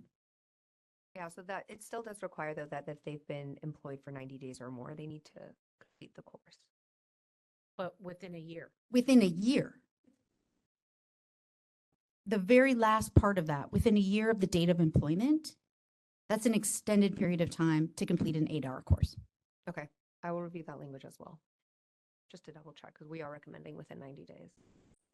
Sonia Hansen, and also in addition to that, isn't infection control being taught also online? It's no longer a need to be present as a class one? Yes, So this it could is be done more readily accessible in a shorter period of time? Yeah, so there currently isn't a board-approved, dental board-approved infection control course for the 8-hour infection control, which is a more robust course. Now, the other infection control trainings and the 2-hour course, the OSHA course, those are available online and can be completed. So can we reword or amend the word? So since it's more readily accessible now, can that be a shorter period of which- time as is stated by Dr. Ellinger? Right, which is readily accessible right now because this course currently isn't available. Other courses are. So we're working on a mechanism and encouraging one to be made so there can be an 8-hour board-approved infection control course online, and ideally accessible, right, affordable. That there currently isn't one, but the law says that, if one were available, right, assuming one becomes available, that it would meet the requirements of law for their training. So that will shorten the length of time. Right. And access to that service. Right. And when we've asked the dental board, which we can also, show formal letters and encourage the dental hygiene board to also send this, but, how we can't guess how quick it will be or how long. So we don't know if it's going to be a 2-year process because not only does there need to be a mechanism for the standards of the 8-hour course, then individuals need to apply and then meet those standards. So there isn't even the standards yet for an online course format. Thank you for clarifying that. And I do want to thank Dr. Eldner for a question on the 90 days. I'm just want to double check that. I don't want to speak out of turn. So I'm going to double check because I see that language. And then we'll get back to you and see exactly how I can specify.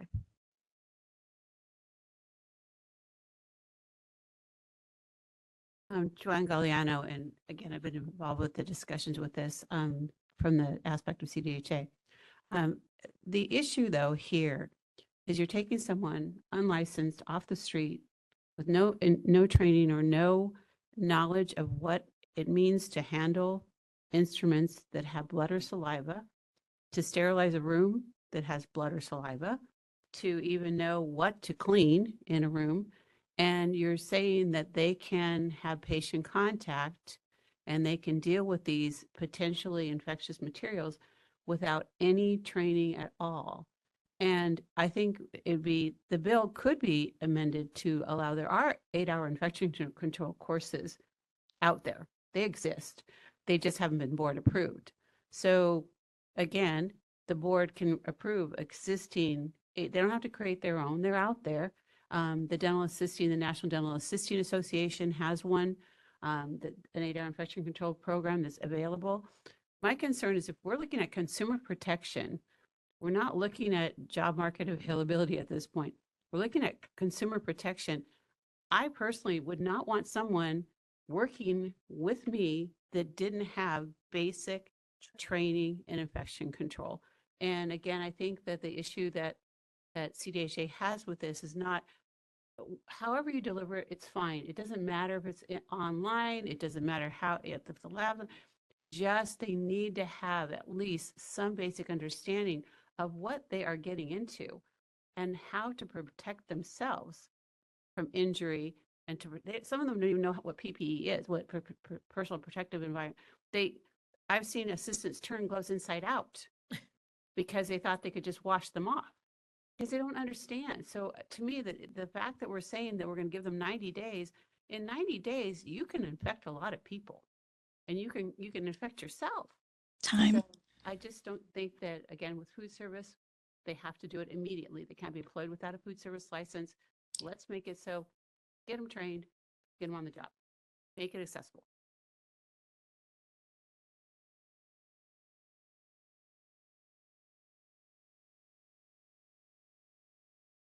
DC moderator, facilitate the Q&A feature for public comment, please.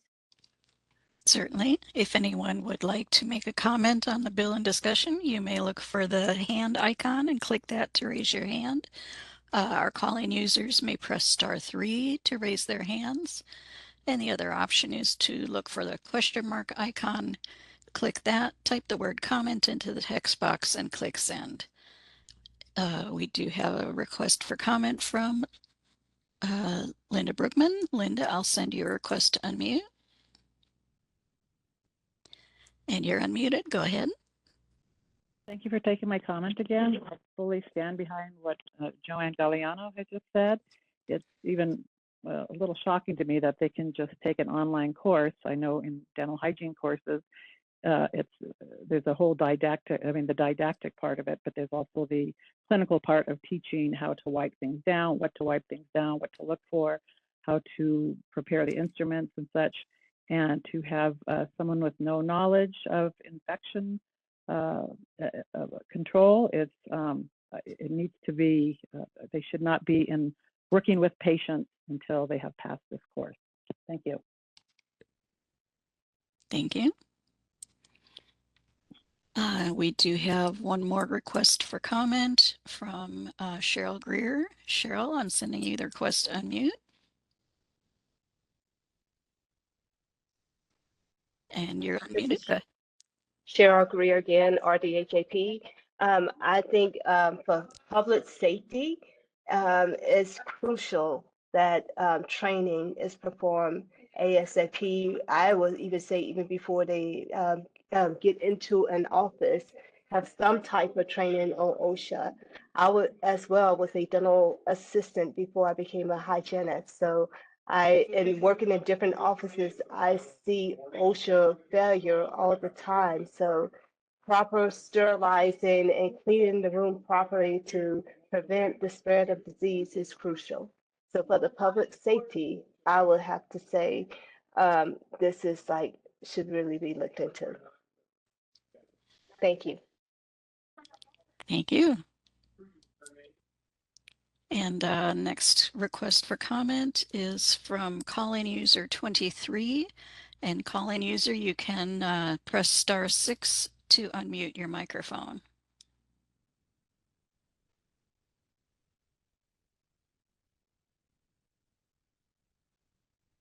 Hi, Ellie Francisco, RDHAP. I too, I echo the other hygienists, Linda Brookman and Cheryl Greer. I also heard mentioned probably 3 times in this last hour about rural participants and rural people. Sorry, I'm outside walking my dog. Rural residents and patients, and I don't think, and I kind of I'm a little concerned that this bill is trying to increase, as you increase dental assistance access to rural patients, you're further endangering them. And I just think it's totally anathema to what we as a dental hygiene board is all about, dental hygiene providers. So we really need to be careful about misusing that phrase rural and dumbing down care to them. Thank you. Thank you. And I do not see any further requests for comment. Shall I close the public comment feature? Thank you. Thank you. This is Anthony Lum, Executive Officer. Just a couple of points, and well, 1 point and 1 question of clarification. On the infection control course, does it, in a perfect world, they'd all be board approved? Does it have to be board approved? Yes. Okay. Yes. Okay, because all I see in our excerpt is that if they're not in a board approved program, but it has to be a board approved Yes, infection control. It Okay. does need to be a board approved course, yes. And to clarify, it is going to be 90 days, not 1 year. Those amends have not been published yet, but just to clarify, it will be the course within 90 days, not up to 1 year. So I think that's where there was the confusion of what is currently online. And as I say, at the very least to take a watch position rather than oppose as the language is changing. And my second point is on our position, the recommended position. Just for the committee, it is a recommended position. A lot of times that we've had individuals in the past comment on opposed positions. It's a little softer, I would say, but if we can change it, if we don't go to a watch, but if we go to oppose unless amended. But the only thing about the if amended is that we have to come up with what we would like to see in the amendment. So that's just a suggestion. Thank you.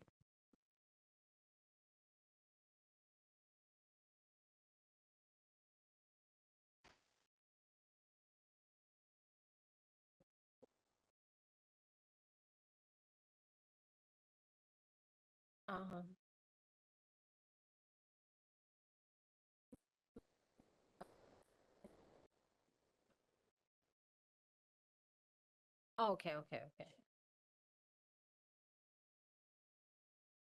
Dr. Petty, we move on to AB 966.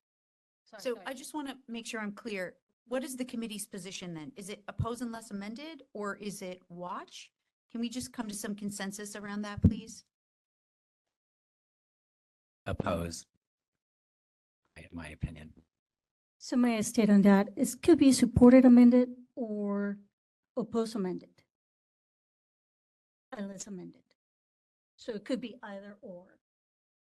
So we just have to make a unanimous decision into which way in direction we want to go to as a committee. But if you choose an oppose unless amended,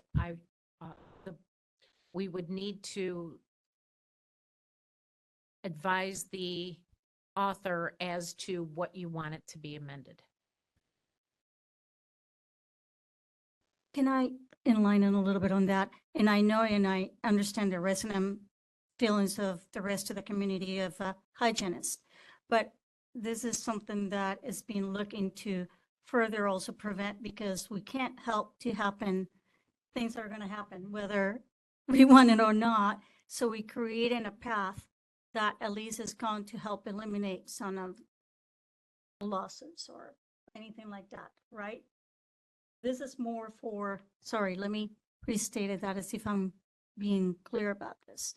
This legislation, this bill, is being created to prevent people with non-practice and non-licensing to have access to infection control. So eliminate some. No. Okay, so I take that back. I'll take that back. So I understand. You may. I think the opportunity here is to get a unlicensed dental assistant in an operatory, before the training requirement. So my problem is that's my problem. They should be trained prior to going. Touching anything. Yeah. Right. And that's what I want to clear. And I guess I didn't specify it right. So No, all good. So thank you even for clarifying that. like even 90 days, Too long. too long. Before they touch anything, they should be trained. They should be trained, correct. I thank you so much, everyone. So that would be my, to confirm the opposed stance of the board. I would support opposed, straight opposed.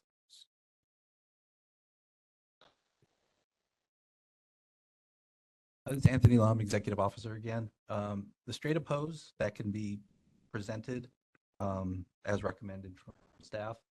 But if you do put an oppose unless amended, the unless amended part could be that you would prefer to have the training done before the person starts working. That could be your amendment. So Just a suggestion. This is Julie Elginard.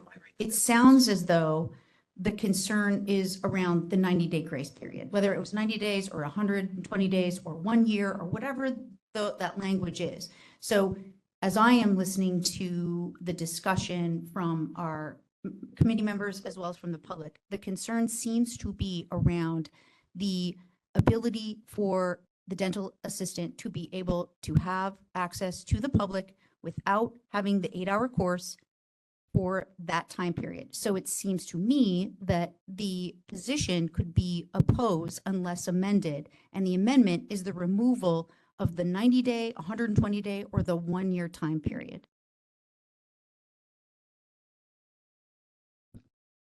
What would be the point of the bill if we did amend it to remove that? It seems to me that the whole point of the bill is to allow that grace period. So if we did amend it to remove the grace period, then there's no bill. Maybe, but again, it seems as though the concern is allowing people to be able to have access to the public without having completed the infection control. And if it is the position of this board that that should not happen, then that's the position of the board.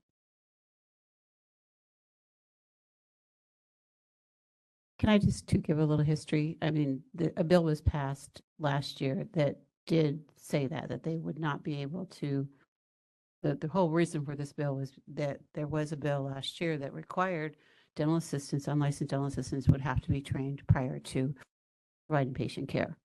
So that already existed. So I think that is why there has to be an opposed position, because at this point, right now, the way it stands, they have to have that before they can work on patients. So if you oppose unless amended, again, there really isn't anything to amend there. You're either making a stance that you want it to stay the way it is now, which says you have to have that infection control course prior to doing patient care, or you want to start going with days in between. And I think what I know, I as a consumer am saying, and also as a dental professional who was an unlicensed dental assistant as well, that I don't think that we should let anyone be, put anyone in that at risk for any kind of exposure to themselves or to patients without having at least some training. In the 8-hour course, again, if I was going to amend, I'd say amend it to say that they could take any 8-hour infection control course. I really don't care. I would be happy with any 8-hour infection control course, Danby's, anybody that's out there that's got one, because they just need to have some idea of what they're going to be faced with. And sending them out with nothing is to me, that's just a disservice to the public and disservice to the actual assistant. And if a 8-hour course is a CERP course, it's automatically approved.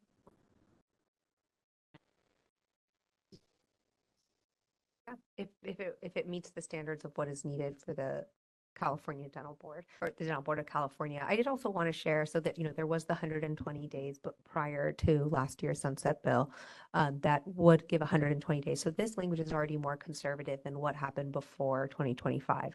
However, I do want to also share a lot of important discussion around the importance of infection control and safety for the consumer, and CDA 100% stands by that we want to make sure that individuals are getting safe care, and that is why there is still other required infection control. They're not going in without any training. They need on-the-job training either way. Whenever they start a role, they need that training by individuals from the dental team in the office. There is the required OSHA training, so there is a level of infection control and standards of safety with infection control, at least from OSHA. For the 8-hour course, we are giving them time to be able to take that course within 90 days, and it's not going to be a year. It's not 120 days. It's 90. I did also want to share that surpassing all other dental practice topics, the California Dental Association has heard from a number of member dentists across the state about this. In the last few months, it's been 23% of our calls about challenges for their dental assistants to be able to take this course. This is not about rural health only, which we do not want a double standard of care. This is not changing requirements for infection control to give a second class of care for individuals in rural areas. That is absolutely not, and that would be discrimination. This is about making sure individuals can get the education they need, the training they need, and protect consumers by making sure they have the right infection control. But when we see that a bill has had unintended consequences, which is what has happened with the sunset bill, specifically with this before exposure to blood and saliva, that individuals are not able to hire, not just in rural areas. It is difficult for folks to take this class.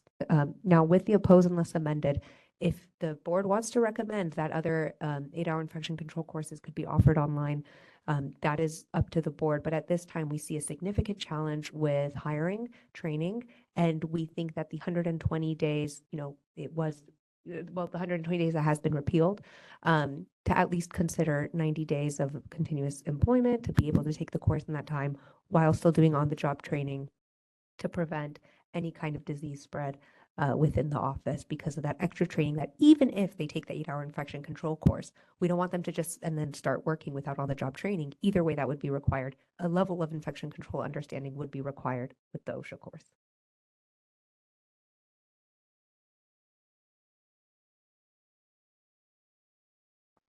I'm looking on CalEdge Info website right now, and it looks as though Section 2 of Section 1755 of the BMP Code is repealed. And that language that's stricken is all about the infection control components the 8-hour course, 6 hours being didactic, 2 hours being laboratory instruction. The course should have specific instructional objectives. The course shall at a minimum have the following criteria that relate to Cal OSHA regulations. There are probably 40 pages, or excuse me, 40 lines of text that begin with 1755A, subsection A, all the way to subsection G. All of that is being repealed. May I ask why that is the case? For this bill, so the language has not been updated yet, so that's why it could become a watch bill, because there's going to be new language for this full bill. We're not going to repeal all the infection control language. But I think for the purposes of this, we don't have that updated language. And so it doesn't make any sense for us to take a watch position if we have concern about massive changes that are as of today. So I would not support a watch position with the language that's currently available.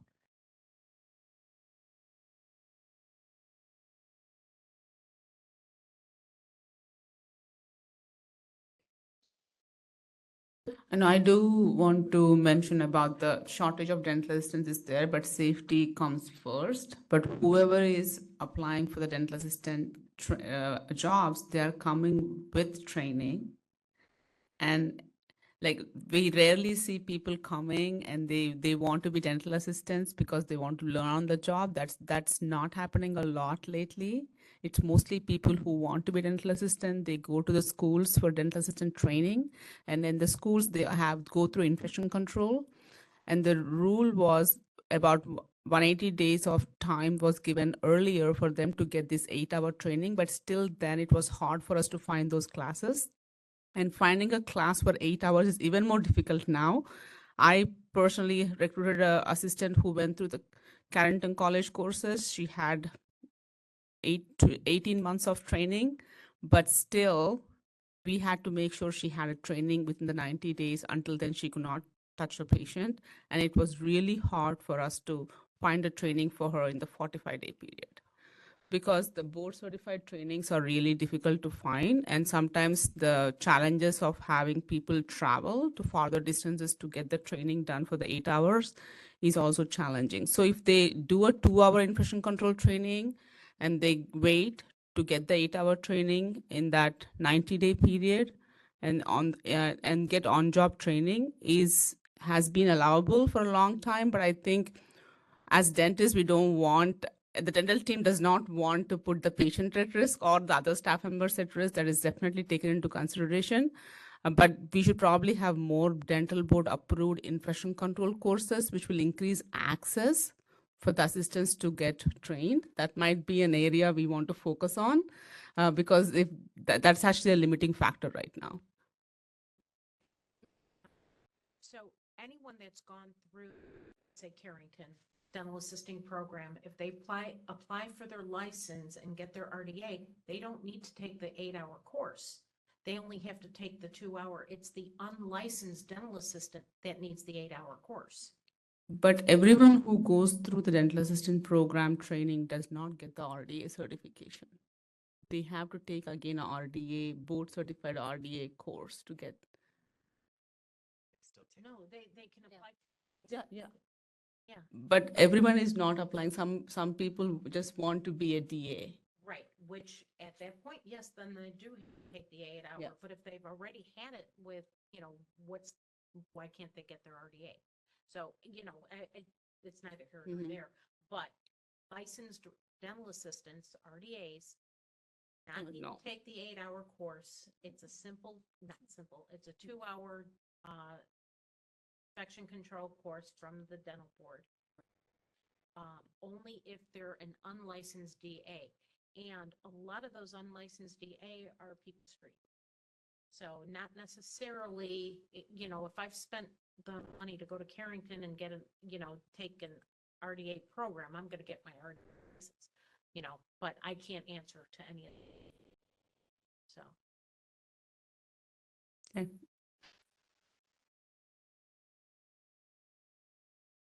Let me ask again, just for clarification, where we landed. Are we landing on oppose unless amended, or watch?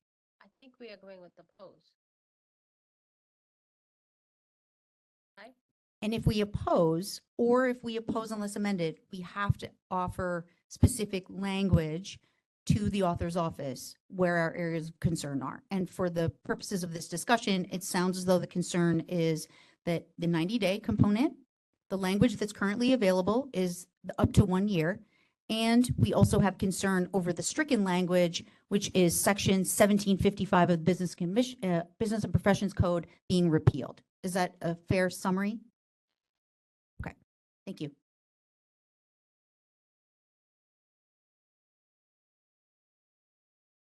So now, What are you at opposed or opposed unless amended?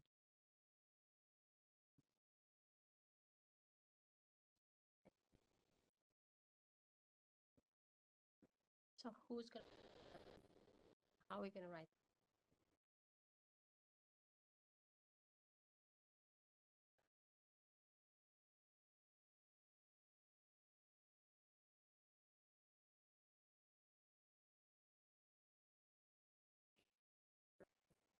Julie just summarized. The 3 areas of concern were as the language is currently put on the California Legend Info website right now, the 90-day, the availability for the dental assistants to be able to wait for 90 days to be able to take the infection control course. Number 2, that it's up to 1 year of employment. And number 3, that this would repeal section 1755 of the Business and Professions Code, starting with subsection A all the way through subsection, just a second, G. May I ask a question of clarification? That's okay with the board.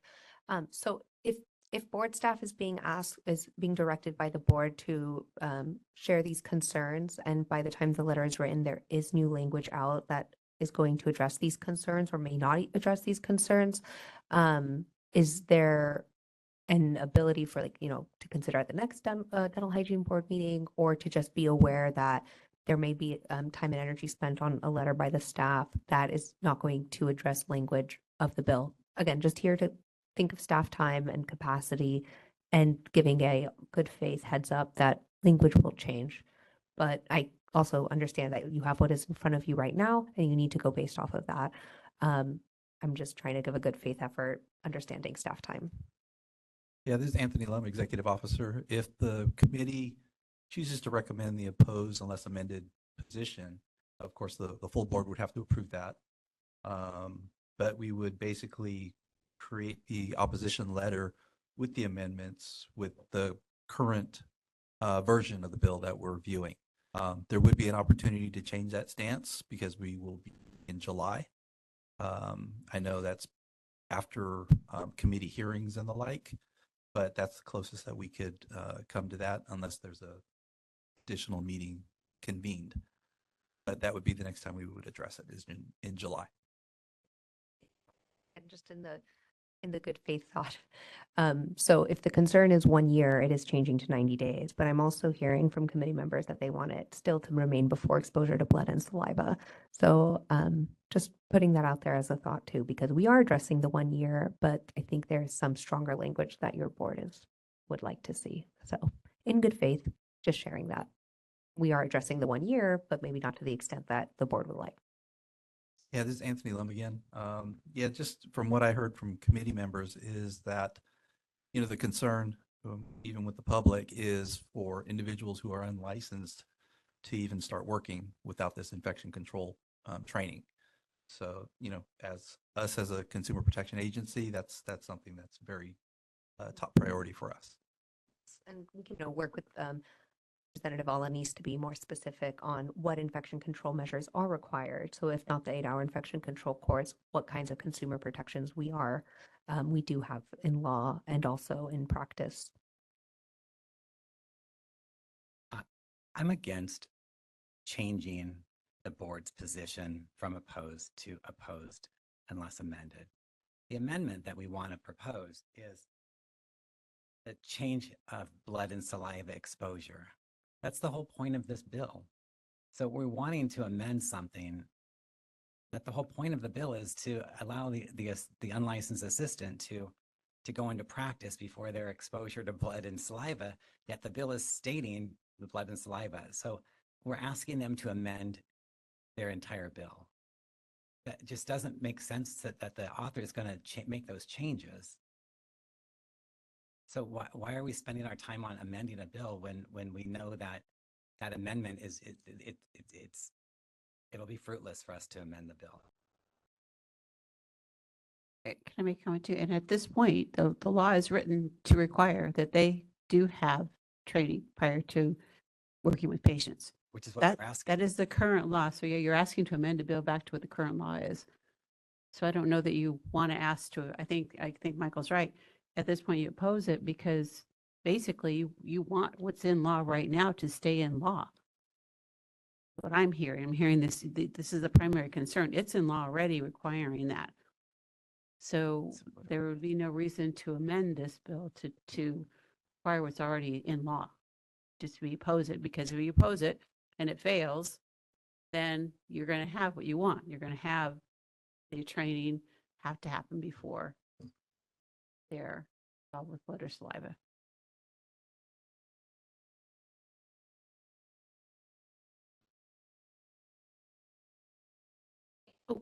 I'm fine with that, whether it's oppose or oppose unless amended. I think both of those get to the same position, quite honestly. It's just a matter of kind of signaling to the author's office and to the sponsor that, you know, where our areas of concern are. I just want to go on record and being very clear about the fact that my personal position, that is that I have deep concerns over Section 1755 of the BMP Code being repealed through this piece of legislation.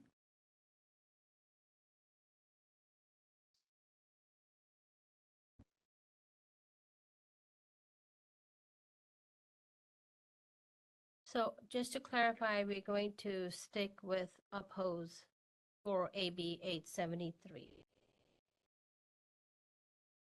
We will now move on to AB 966.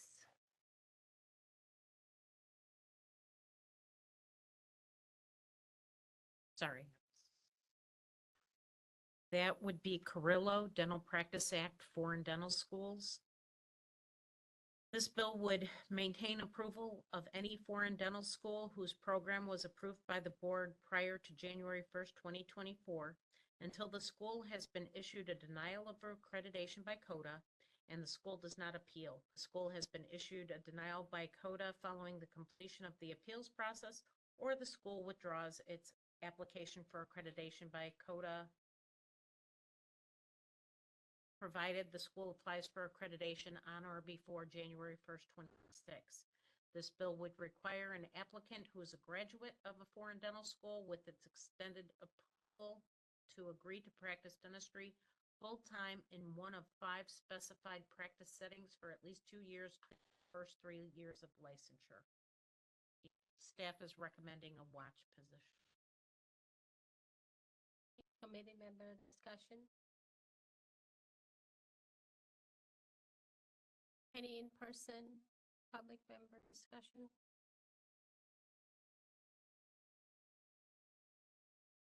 DCA moderator, would you facilitate the Q&A feature for public comment, please? Certainly, if anyone would like to make a comment on the bill, you may look for the hand icon and click that to raise your hand. Our call-in users can press *3 to raise their hand. And if you cannot do that, you can look for the question mark icon, click that, type the word comment into the text box and click send. Are there any comments on the bill?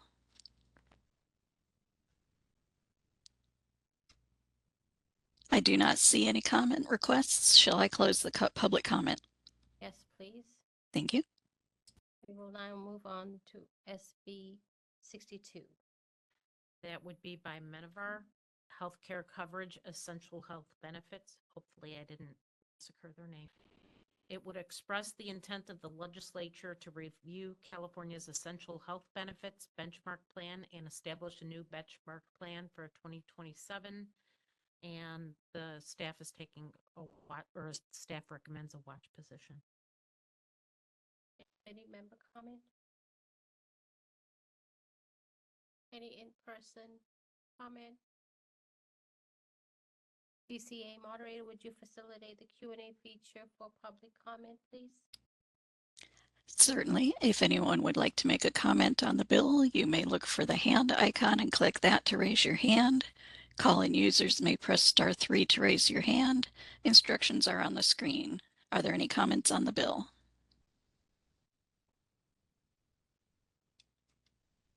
I do not see any requests for comment. Shall I close that feature? Yes, please. Thank you.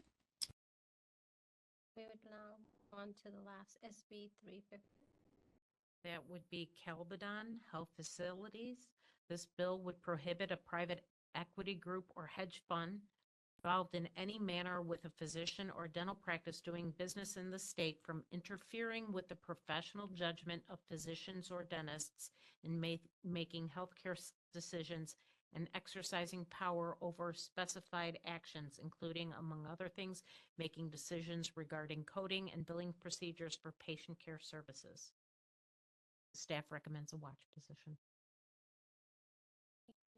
Discussion?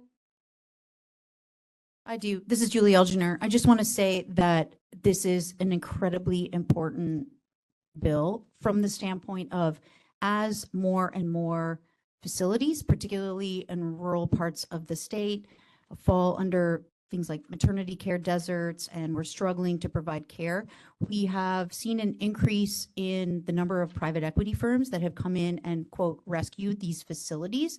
And they have placed very specific limitations on providers. We're seeing this from a health policy standpoint, as well as just the various facilities that are struggling. So I want to commend our staff for identifying this piece of legislation and let the committee members know that as practitioners and generally just as people who are concerned about access in the state of California and beyond, that we are seeing this happening. This is absolutely happening. It is not a fictitious or something that is hypothetical. It's very much an area of concern. So thank you for highlighting this. Any in-person comments? DCA moderator, would you facilitate the Q&A feature for public comment, please? Certainly, if anyone would like to make a comment on the bill, you may look for the hand icon and click that to raise your hand. You may look for the question mark icon, click that, type the word comment and click send, and calling users can press *3 to raise their hand. Are there any comments on the bill?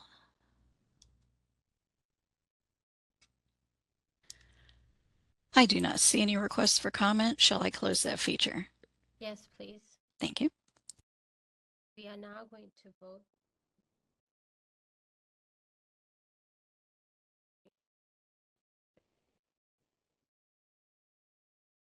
AB 3.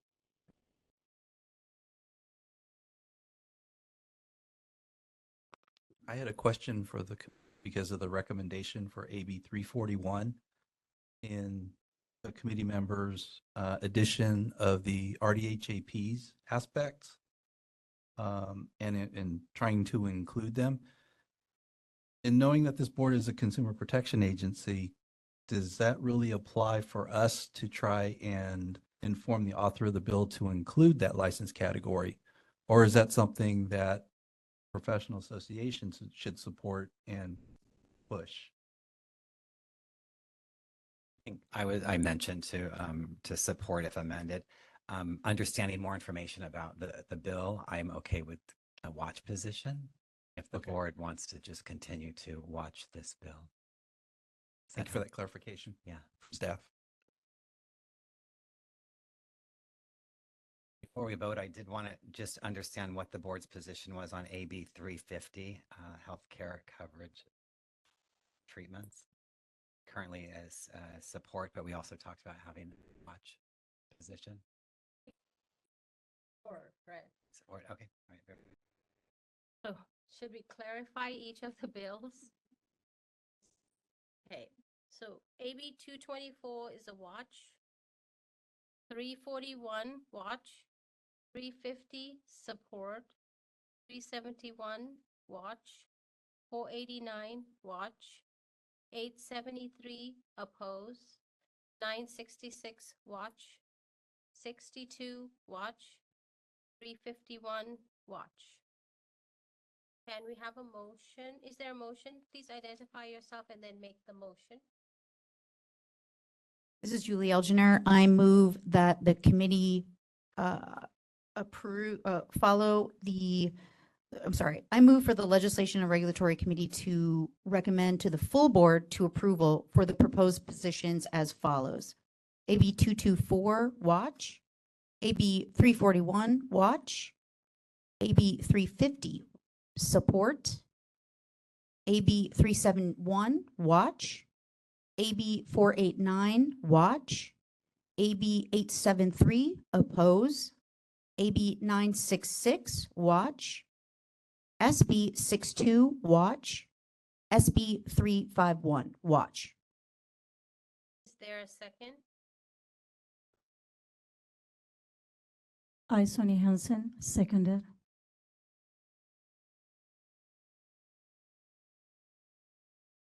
Are there any committee member discussion?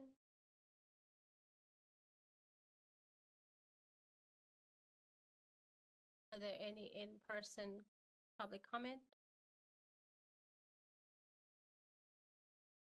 BCA moderator, would you facilitate the Q&A feature for public comment, please? Certainly, if anyone would like to make a comment about the positions taken, you may look for the hand icon and click that to raise your hand. You may look for the question mark icon, click that, type the word comment and click send. And our call-in users may press *3 to raise your hand. Are there any comments? We do have one comment from Kayla Sahara. Kayla, I'm going to send you a request to unmute. You'll have 2 minutes with a 30-second warning. Go ahead. Okay. Hi again. Thanks for letting me speak one more time to AB 341. We just want to add that we do definitely support the addition of the RDHAPs to the language, that we would still like you to continue to watch, watch status even with that addition. And we'd also maybe like to see that this be a pilot project rather than legislation for this board's support. Thank you all for meeting today and letting us all have our moment. Thank you very much. Thank you.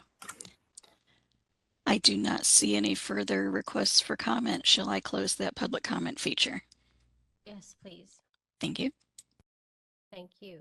I will now ask Crystal to call the roll and record the votes for this agenda item. This is Crystal, and I will now call the roll. Lali Agarwal. Aye. Julie Elginer. Aye. Sonia Pat Hansen. Michael Long. Aye. Shudevi Panala. Aye. Motion has passed. Thank you. We will now move to agenda item Leg Reg 8, future legislation and regulatory committee agenda items. Are there any committee member recommendations or comment for any future legislation? And I have two questions for our executive officer and for the committee in general. Number one is, and this is for Dr. Petty. So sorry, I'm just wondering, is it possible to request that, if possible, along with the legislation and the position, that if it is publicly available, can we obtain the information on the sponsor of the bill as pieces of legislation are being introduced? I recognize that at the time of publication, it's difficult because the bill analysis has not been completed by the committees, and so that may not be public available. However, to the extent that it is available, could you please add that to our information? That would be helpful. Thank you.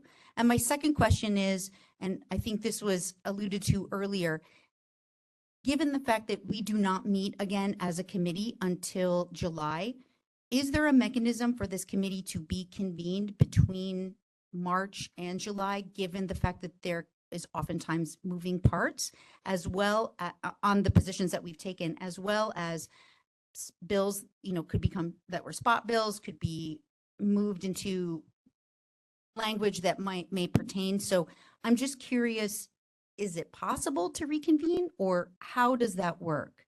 And forgive me, this is just my first meeting, so I'm trying to understand the process. Thank you. This is Anthony Lum, Executive Officer. Yes, we can convene an additional meeting. It can be teleconference, it can be in person, what have you. We can always do an additional meeting to address board business like this. And that wouldn't be an issue, but it's at the president's prerogative to do so. Okay. Any more comments? Any in-person public comments? DCA moderator, would you please facilitate the Q&A feature for public comment? This is the moderator. We've opened up public comment. If you have a comment, you can look for the hand icon, click that to raise your hand. Our call-in users can press *3 to raise their hand.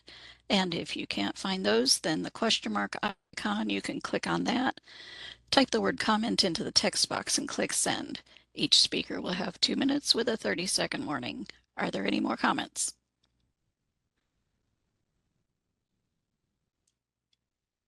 I do not see any requests for comment. Shall I close that feature? Yes, please. Thank you. This is Member Long. I would like to request a future agenda item for discussion and possible action on amending to 16 CCR Section 11116, the RDHAP Mobile Dental Hygiene Clinic in regards to the requirement of the AED.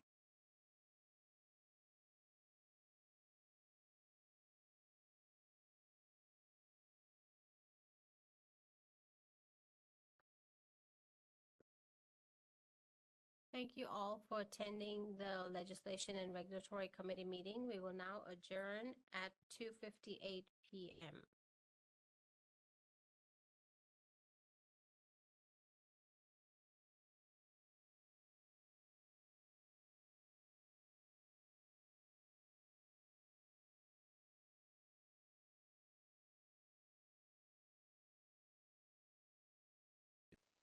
This is Anthony Lum, Executive Officer. Just to inform all the board members, we have a very short full board reestablishment of quorum, and then we're done. So if you can bear with us for 5 more minutes, that would be wonderful to get everybody in position, establish the quorum. Hopefully we'll be finished. Thank you.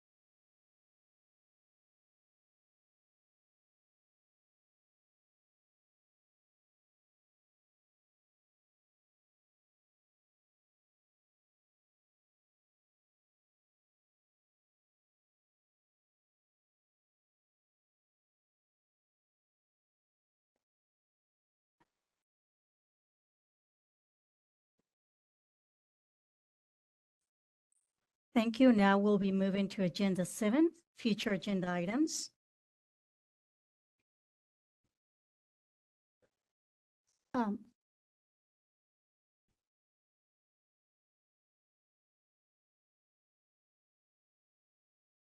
Agenda number 6, we're going to do a roll call. We're going to establish a forum. Crystal, please, could you?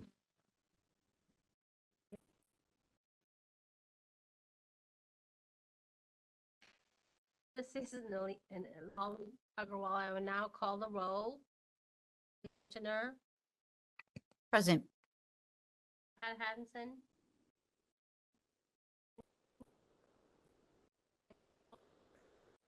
Matthews. Present. Present. If you could use your microphone, that would help. A quorum has been established.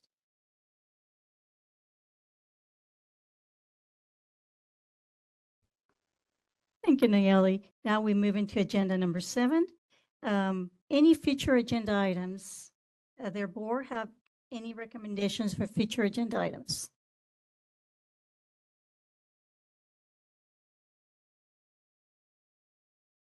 Moving to the public, does the public have any agenda items they'd like to be further? I see none. We moving forward. Moderator, would you open the QA code? Certainly. If anyone would like to suggest an item for a future agenda, you may look for the hand icon and click that to raise your hand. Our call-in users can press *3 to raise your hand. And if those don't work, you can look for the question mark icon, click that, type the word comment into the text box and click send. Each speaker will have 2 minutes with a 30-second warning. And we do have a request for comment from Cheryl Greer. Cheryl, I'm sending you your request to unmute. Thank Go you. ahead. This is Cheryl Greer, RDHAP. And wanted to see if we can add for the future agenda item is ITR, adding that to a CE course. Or if we can add ITR to a CE course so that we can have that more accessible for RDHAPs. Also, I would like to see if we can add about dental hygienists and alternative practice writing prescriptions such as fluoride toothpaste, chlorhexidine, things that are in our scope of duties, and also being able to get a script for oxygen that is required for us in order to anesthetize a patient. Thank you very much. Thank you. And I do not see any other requests for comment. Shall I close that feature? Moderator, please do close the feature. Thank you.